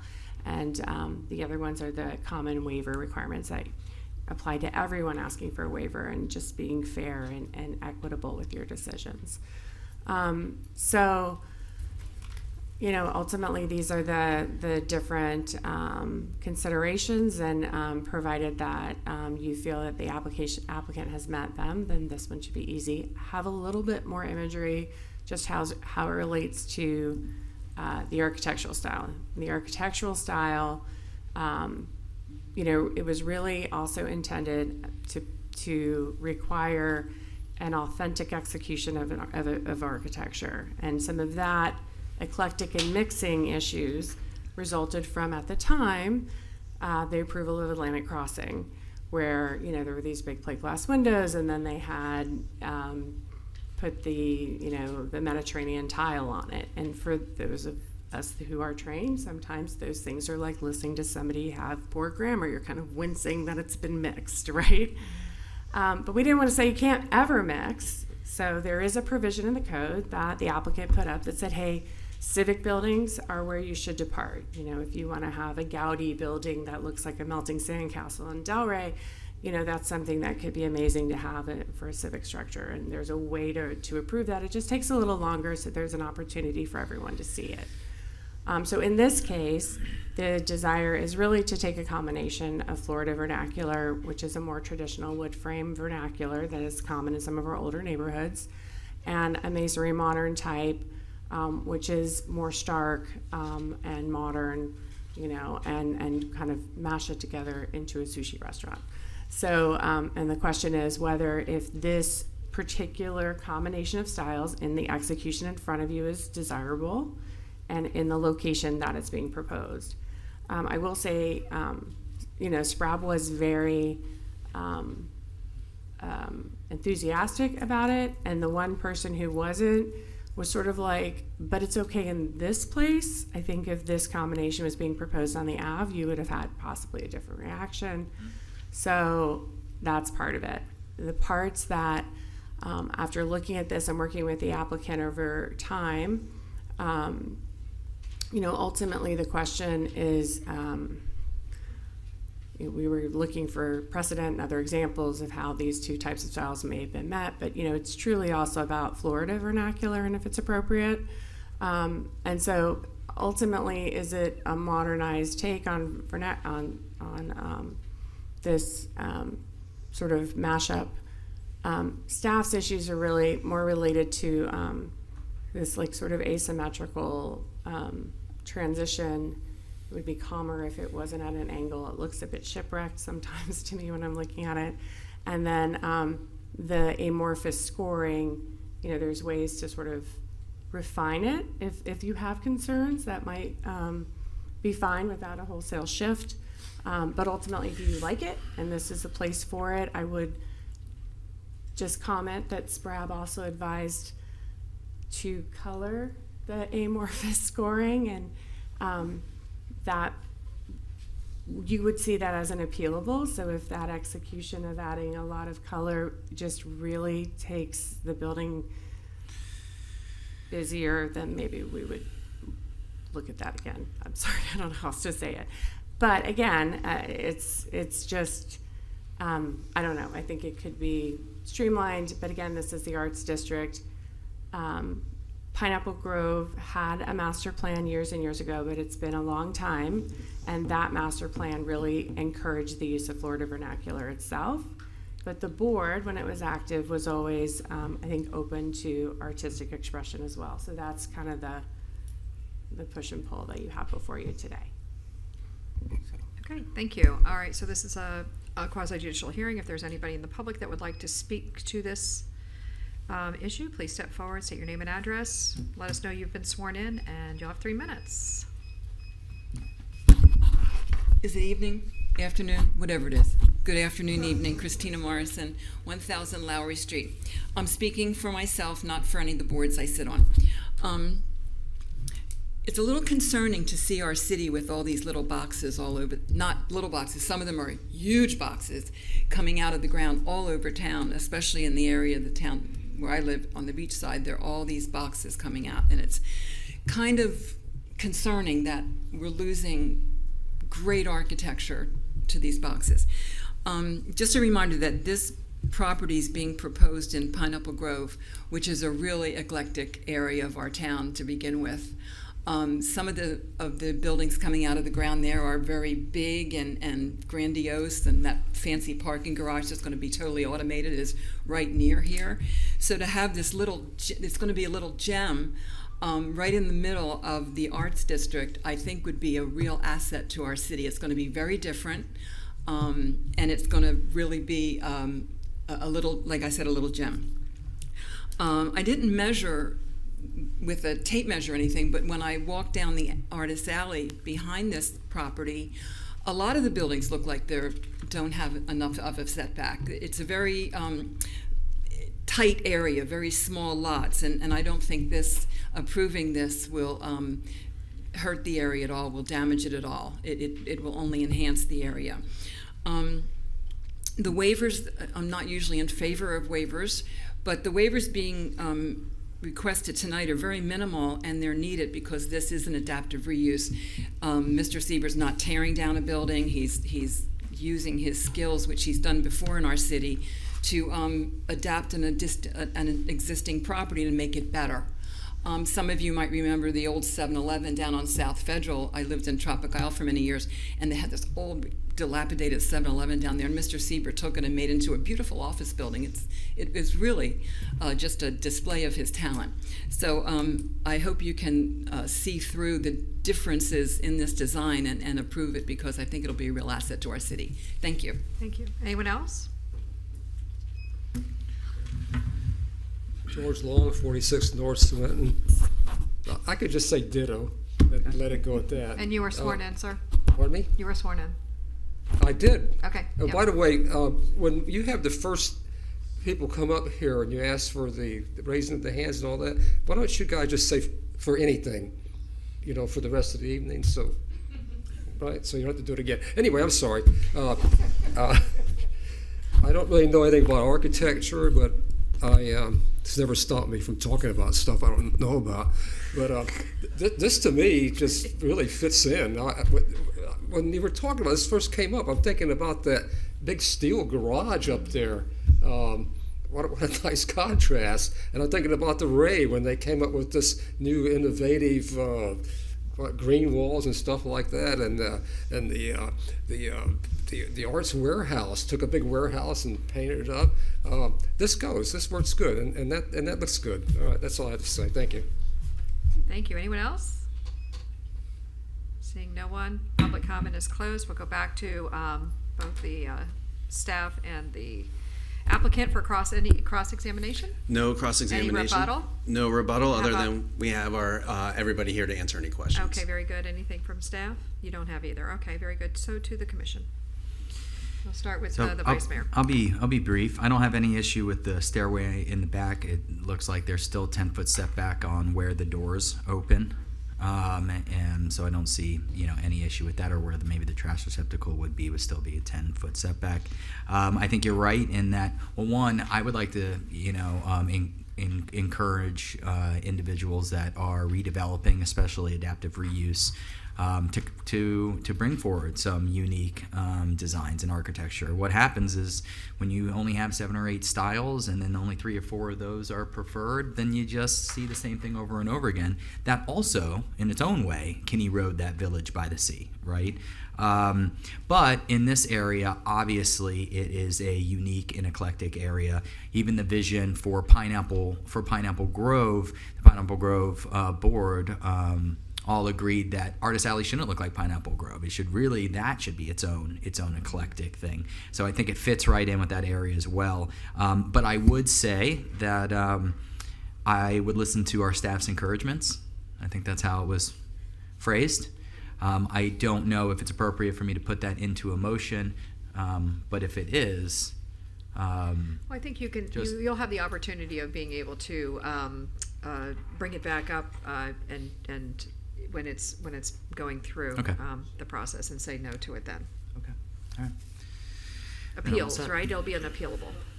Yes, this happens first, and then it will go for final action at SPRAB, and it will appear on an appealable. Great. With the You color like palette. the streamline idea that the staff had put forward. Yeah, I think they more make so. some really good points there, and I would listen to their Okay. encouragements. Very good. Ms. Burns? Yes. I just like to say that I don't have a problem with any setbacks. I went to look at the property and actually had to circle 3 times to find it because it's so little and tiny and out of place. So I think that, that whole area is transforming, and this would actually fit well within this art district. So, Thank you. Commissioner Frankel, okay, Deputy Vice Mayor? Mr. Long brought up the Ray, and I remember when I was out on the SPRAB board when we approved the Tropical Modern as one of the new architectural styles a few years ago, and I thought it was really cool. It was really great to see that come to fruition, and I still think that's one of the coolest buildings in the city. So I encourage stuff like this. I think it's great to have, and I think this looks great. I don't think any style blending together necessarily makes sense, but if we can look at it case by case, I think this looks good, and I think it'll fit in really well in that area. So I'm supportive. Thank you. Yeah, I was going to bring up that it was a new style, not a mashing of two older styles with the tropical, and they kept saying it was modern or something like that. It was something unusual. I was like, ooh, this is real fancy. But yeah, this is two styles that are meshed together, and if you look at the what's existing there, I mean, it's just a block. It's just a block building, very unappealing. Nothing to it. My question, I guess, I just had was that upstairs, is that completely over the entire top, or is it just there? It looks like there's a railing, kind of. Is that where it is to the railing? It's over about half of it. Right. Okay. All right. So it's kind of an inside-outside space there. Is that It's all inside. The Oh, other it's half is not habitable. Okay, so that's just a roof. That's the roof Just the on roof. top of the space below. Yes. Got it. Okay, I just was curious as to how large that was. Yeah. I am a little concerned about the staircase encroaching on an area that basically is already impacted by very tight setbacks. But I mean, it's not the building, and I also feel like it's not like it's a major road, so I'm okay with it. I think I'm gonna just be okay with it. But I also will state for the record that I agree with it being maybe a little bit cleaner, or whatever you had suggested as something to at least consider. Not necessarily that it has to be done, but you can see how plain that building is, and this would be a real nice addition. So you have my support. Thank you. Entertain a motion if there's nothing else. Motion to approve resolution number 139-23. Second. Call the roll, please.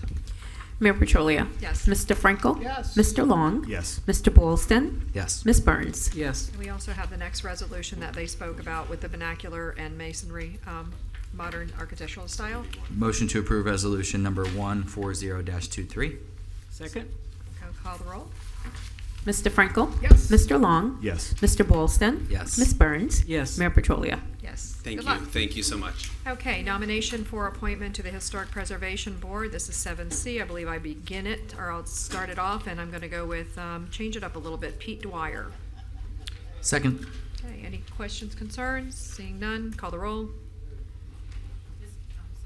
Mr. Long? Yes. Mr. Boylston? Yes. Ms. Burns? Yes. Mayor Petrolia? Yes. Mr. Frankel? Yes. Okay, Commissioner Frankel. Move the reappointment of Jim Shard. Second. Okay, any concerns, questions? Seeing none, call the roll. Mr. Boylston? Yes. Ms. Burns? Yes. Mayor Petrolia? Yes. Mr. Frankel? Yes. Mr. Long? Yes. Okay, and finally, Deputy Vice Mayor Long. I move the appointment of John Brewer. Second. I almost picked him. Okay, any concerns, questions? Seeing none, call the roll. Ms. Burns? Yes. Mayor Petrolia? Yes. Mr. Frankel? Yes. Mr. Long? Yes. Mr. Boylston? Yes. All right, we're moving on to public hearings, and we have 8A as Resolution 151-23. Somebody picking this ball up and running with it, or are we gonna toss it to Okay. next week? It might just be me. Yes, I think it is. Sorry about that. Okay, so this is a resolution 151-23 conveying real property to Bright Horizons Investment Corp. And GoGo Inc. The parcel that's just south of 16 East Atlantic Avenue. We were approached by these Investment Corp and GoGo Inc. to sell that for $6,000. The city went out and reviewed it and determined that there was no municipal need for the parcel. So we've advertised it. It's been advertised in Palm Beach County, Broward County, and Miami-Dade. And now it's coming to you for recommendation. Do we have a visual or a map or anything on it?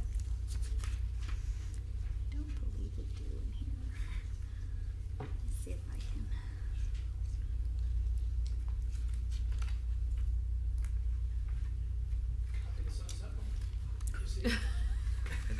can. Maybe IT can. No, I was wondering where it is because I wasn't. Can try to pull it up, maybe.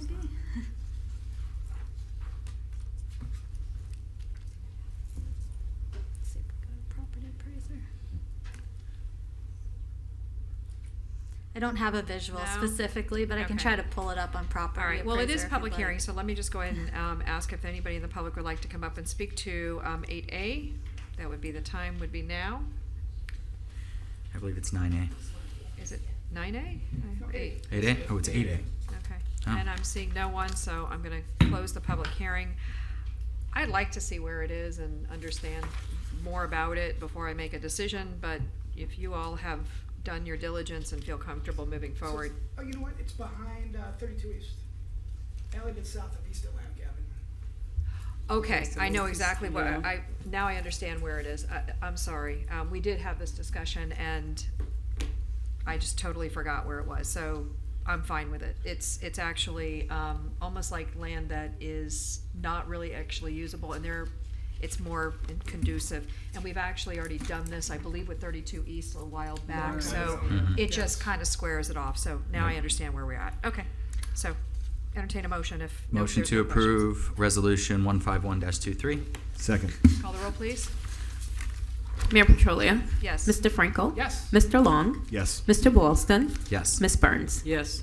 Okay, ordinance number, we are at, I'm sorry, our first readings, ordinance number 24-23. And this would be Anthea. I know we don't do a, if you want to just explain what it is very briefly, and then we'll just go ahead and pass for a first read. You want me to go ahead and read it for the Yes, record? please, read Okay. the ordinance into the record. Ordinance number 24-23, an ordinance of the City Commission of the City of Delray Beach, Florida, adopting a small-scale land use map amendment, redesignating a 1.07 acre portion of a parcel of land located south of Sherwood Boulevard and east of South Military Trail at 3900 Sherwood Boulevard, as more particularly described herein, from low-density residential to community facilities pursuant to the provisions of the Community Planning Act, Florida Statutes, Section 163.3187, providing a conflicts clause and a severability clause, providing an effective date, and for other purposes. I know that we don't do anything, but just. No, it's okay, and I'll say the magic words I think that you like, because it's a correction. It came to staff's attention when there was a more significant private application, and we were doing the background analysis of the change, and then we realized not all of the property was accurately represented on the map, and so this just restores it to its proper current zoning. And that's that monastery property that we've been Yes, dealing with. it is, but this is so- not, I know there was a lot of concern from the community Right. when the proposal But came this has forward. nothing This to has do with nothing that. to do Thank with you. that. This is just correcting the map. Very good, thank you. Let's entertain a motion. Motion to approve ordinance 24-23. Second. Call the roll, please. Mr. Frankel? Yes. Mr. Long? Yes. Mr. Boylston? Yes. Ms. Burns? Yes. Mayor Petrolia? And yes, ordinance 9B, ordinance number 27-23.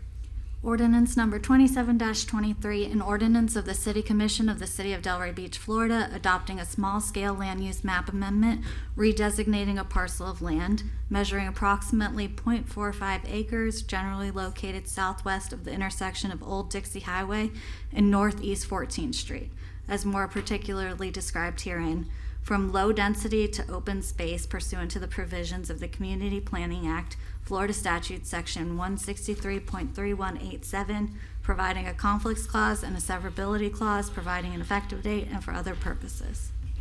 Sort of the same And thing. this is a similar issue, and the good news is it is being changed to open space as it should be. Very good. Motion to approve ordinance 27-23. Second. Call the roll, please. Mr. Long? Yes. Mr. Boylston? Yes. Ms. Burns? Yes. Mayor Petrolia? Yes. Mr. Frankel? Yes. Okay, ordinance number 28-23. Okay, ordinance number 28-23, an ordinance of the City Commission of the City of Delray Beach, Florida, amending the Code of Ordinances of the City of Delray Beach, Florida, amending Chapter 101, Parks, Beaches, and Recreation, Section 101.32, Assemblies, to prohibit the closure of the Atlantic Avenue Bridge, the George Bush Boulevard Bridge, and the Linton Boulevard Bridge during a special event, providing a conflicts clause, a severability clause, authority to codify, providing an effective date, and for other purposes. So this was an interesting one because we did have some people commenting on it,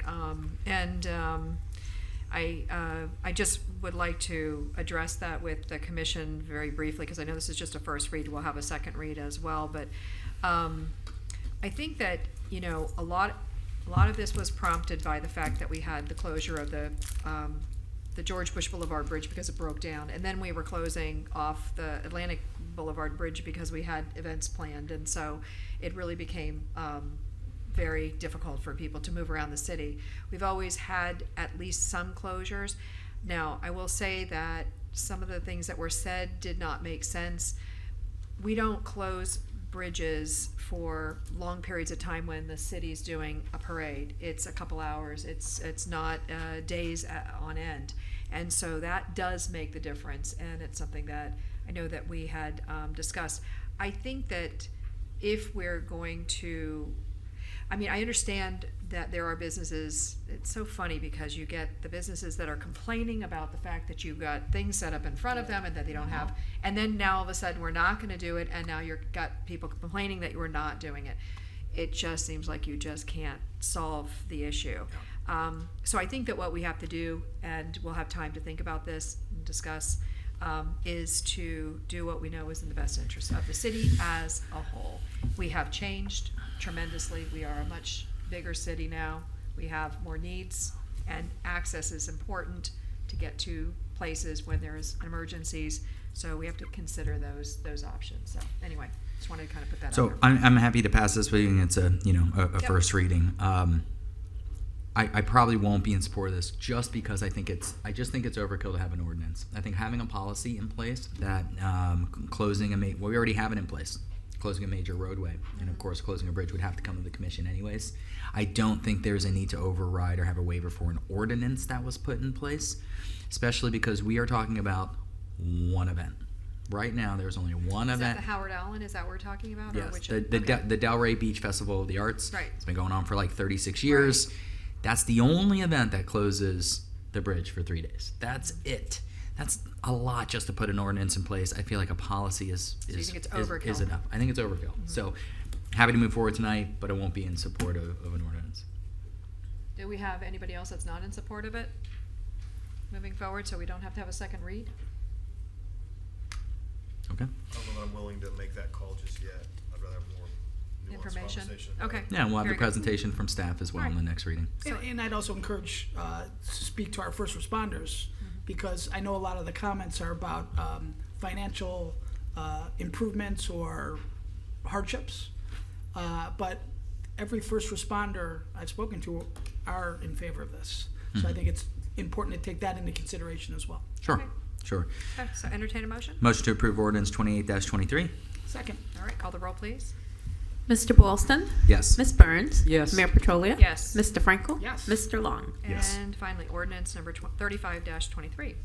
Ordinance number 35-23, an ordinance of the City Commission of the City of Delray Beach, Florida, amending the Code of Ordinances of the City of Delray Beach, Florida, amending Chapter 101, Parks, Beaches, and Recreation, Section 101.36, additional rules applying to parks, recreational facilities, and the municipal beach, subsection B, hours of operation, to clarify the hours of operation for the municipal beach, providing a conflicts clause, a severability clause, authority to codify, providing an effective date, and for other purposes. So we're doing this because we have to do this to change what is already an ordinance? Is that what we're doing? So we're kind of, okay, so. Adjusting the time Got frame. it, okay, very good. And we have to do that through ordinance? Right. Got it. All right, very good. Entertain a motion. Motion to approve ordinance 35-23. Second. Call the roll. Ms. Burns? Yes. Mayor Petrolia? Yes. Mr. Frankel? Yes. Mr. Long? Yes. Mr. Boylston? Yes. All right, moving on to comments and inquiries on non-agenda items. Mr. Moore, Nothing further at this time, ladies and gentlemen. Thank you. City Attorney, anything? Nothing for me. Stand-in City Attorney, I should say. Thank you for your service today. All right, to Absolutely. the commission. Anyone? Sure, I'll start. Yep, go right ahead. I apologize for not making the workshop, but I was attending the ceremony at the library, the 35th annual scholarship presentation led by Delray Citizens for Delray Police. For the last 35 years, they've given out scholarships to the young men and women for our police department. So I always try to go to that, and it's always a pleasure, and it was well attended. So my apologies about that. But I would also be remiss if I didn't talk about a phone call that I received on July 21st. I was out downtown having dinner, and Chief Major called. And I said, Chief Major, it's Shabbat. Why are you calling me? He goes, did you check your email? So I checked my email. And he sent us all an email about some suitcases that were found in the Intercoastal. And to say it was a national and international story would be minimizing the story. And you may have seen it in New Zealand. I did. Because I saw it. Yep. I mean, incredible. But even better was the email we all received on August 3rd that they made an arrest. The fact that the detectives and the police department and everyone, the men and women led by you, Chief, to be able to solve a horrific situation in such a quick time is remarkable. So thank you for what you do for our community, because to be able to, in a short matter of time, days, to come with that, with the arrest of that individual is remarkable. So those are my comments tonight. Thank you. Thank you. Yep, very good. stole Deputy Vice Mayor? You stole my thunder. I was going to say this. Practically the same thing. Rookie mistake. I know. I should have went first. Just jumped in there. But I'll just repeat what Commissioner Frankel said. It's really impressive that you guys are able, in less than 2 weeks, to bring this to resolution. And I want to extend my condolences to the family of the victim, but I want to thank Chief Major, as well as the officers, detective, crime scene investigators, and the residents who came forward to bring forth what is hopefully a resolution to this. And we should all have a lot of pride and gratitude in our police force here, as you guys are able to handle an event like this with such competence, expediency, and dignity. We really appreciate that. And the other quick thing I wanted to bring up was we all got a memo from the Green Implementation Advancement Board about a climate action plan. I think it's a great idea to have the Green Board start working on that. Wanted to just see if we could give them direction tonight, if you guys had a chance to go over that. Can they reduce the temperature? We can check, that's how. that's all So I got. no, I think that, I mean, I don't know if you want us to give them direction as to what we want them to do, but I mean, moving forward, I think yes. I mean, think they just wanted our direction to start the process. Yeah, of I writing mean, it. sure. So I don't know that we need to give any additional direction, but we could. No, I think that, yeah, just. That's perfect. We're all set. We're prepared to proceed accordingly as staff working with the Green Board, so that's appropriate. Thank you. Perfect, all right, Thank you. sounds good. Yeah. Okay, I just want to echo the sentiments of my colleagues to our Police Chief Major and his team for the remarkable work on that homicide issue. Also, I wanted to thank Laura Simon and the DDA team and Parks and Rec for assisting and supporting me with the reinstallation of the set banners. That was a success, and really appreciate your support. Chief Tommy as well, thank you so much for your support. I think that's it. That's Very it. good. Sounds good. Vice Mayor? I feel like I had seen those photos before. Just a few years ago when they went up. It was so good to see them back up, and thank you for everyone that was involved in that. And it was quite the event. Last time we put it up and took some photos, but that you had like everybody out there. It looked like. It's the teacher in me. Oh, it's the teacher in you, yeah. Draws a crowd. I have two. One came up tonight. Is there a consensus to write a letter to FWC Yes. for the hatchling? I For the thought hatchling release did with we Sandaway? say yes? Yeah, I think we did. So that's You did something say we yes, need that's to the put right- Okay, on. I didn't know if Absolutely. it was Yes. official. Yes.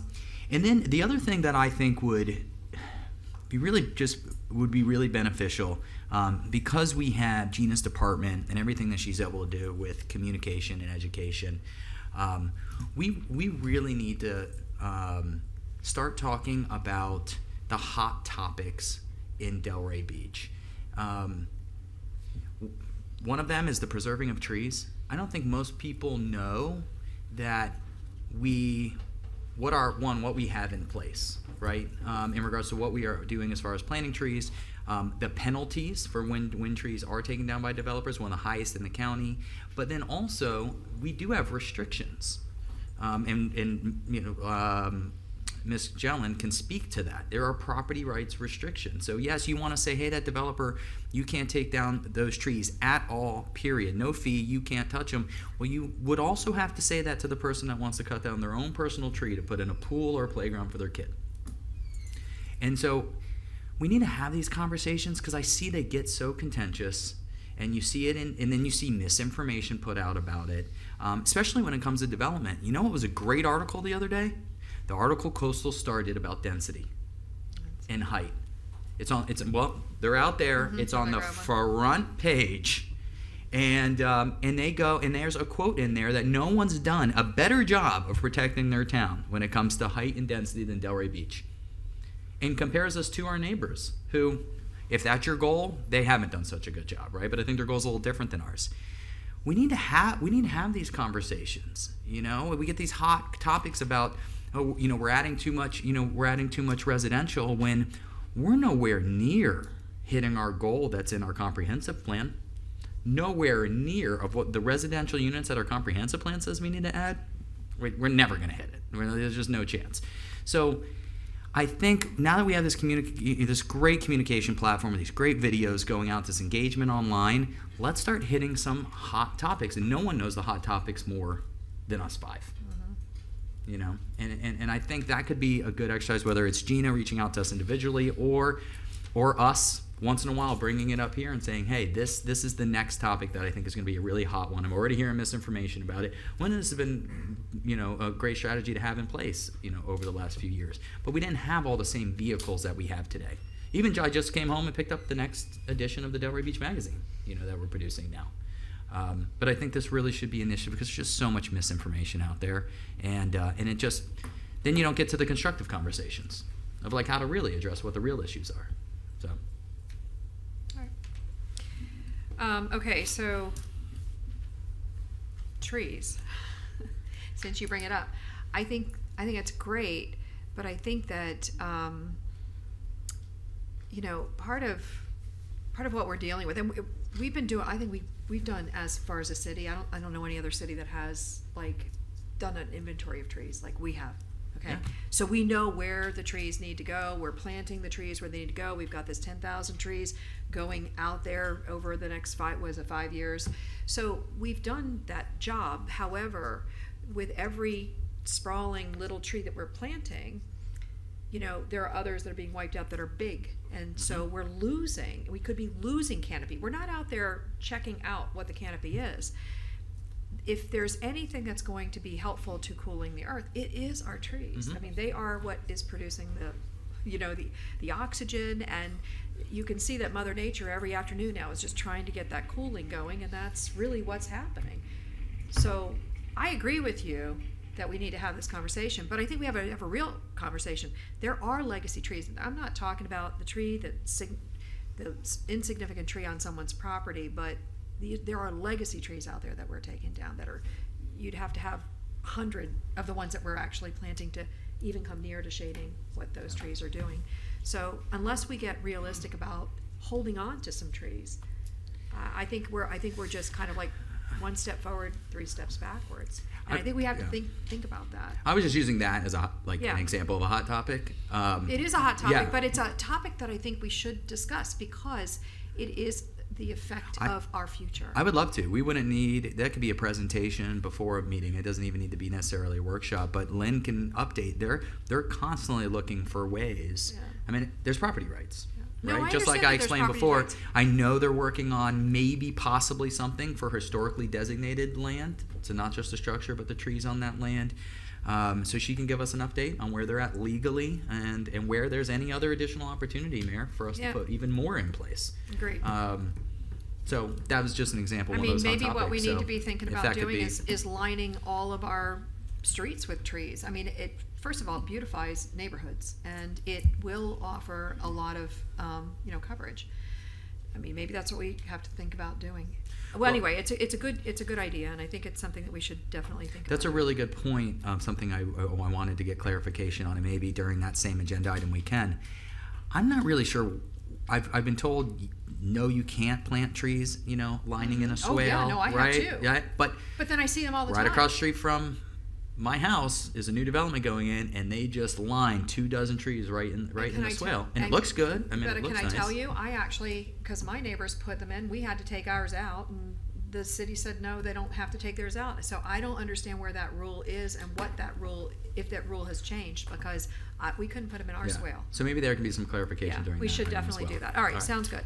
All right, so the overlay schedule for the downtown district, do we have a schedule that is in plan? Because I know that I know we wanted to wait until people are coming back, and we're going to schedule somebody that really can handle the I mean, we have some people that are coming in with experts, that sort of thing. So Yes. we have that in schedule.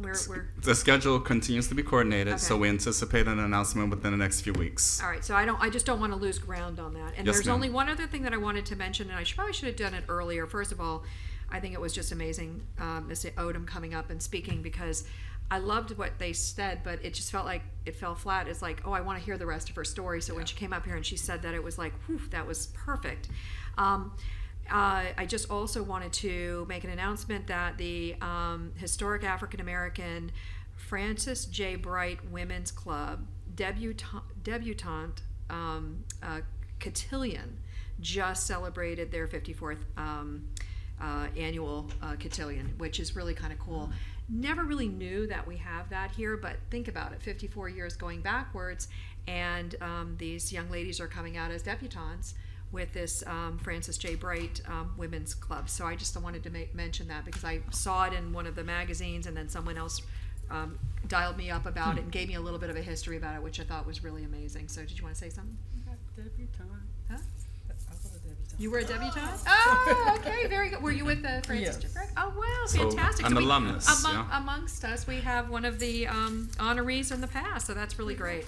So anyway, I just wanted to mention it because 54 years, pretty amazing. Another wonderful thing that we can look at Delray and say, we're doing something right. All right, that's about it, unless you have something. Yes, sir? I just wanted to circle back to Vice Mayor's point about engaging with our PIO about the city more regularly sort of tackling hot topics. I'm seeing a lot of that disinformation come out in the form of one anonymous newsletter we all know too well that I think is very destructive in our city, puts out a lot of disinformation. And I think it behooves us to use our platform to put out accurate information for residents. So what does that look like? What would the next steps look like if we were going to start engaging with Gina on some sort of plan where we together come up with topics that we expound upon in a more organized way? I think it's a thing that we do up here, but I don't know that you're going to be able to fight. I mean, listen, we've been up here for a very long period of time. There's been a lot of stuff that's been going out. In fact, in the past, there's been water issues that have been going out. We haven't talked about water issues, but we've changed nothing about our water. So obviously, the water isn't what it was being addressed. There's a lot of things that go out because people like to muddy the water, so to speak. So what you have to do up here is you just have to let it roll off the deck. That's what you have to do. It's what we do. But I think we could be more proactive. I mean, on certain you things, know, on certain yeah. topics that are important to the public, yes, like water. Yes, ladies and gentlemen, direction is underway to be proactive. We have much more in the way of communications tools. We have a Department of Communications we recently recognized and structured to get to this place by virtue of you all speaking in the manner that you are, raising matters of concern, regardless of what people may execute maliciously. We still have an obligation to do as much as we possibly can to keep the community informed. That's the basis for having a Department of Communications, online periodicals, physical periodicals, other documents, etc. So Gina's out this week, but Ted White is here representing the Department of Communications. He's taking this all in. He's documenting copious notes to this effect. So as we continue to evolve and execute leadership and guidance to this effect, we will be on our way to support the mayor a bit. That does not change the malicious nature of individuals in that regard. However, that does not preclude or prevent us from doing what we can as a municipal operation to communicate the facts of life so that we can reference that accordingly in our role and responsibilities as leaders of the city of Delray Beach. So duly noted, we're already progressing in that regard and more to come. So I really appreciate the feedback, and everybody's point is very well taken. Give it a go. All right, very good. Anything else? Seeing nothing? Meeting adjourned. See you Good guys night, next ladies week. and gentlemen. Good night, Kelly. Thanks a lot. Good night, Terrence. Absolutely. We have any more See, whenever meetings this I'm week, I feeling hope. light, I grab a And apple by the or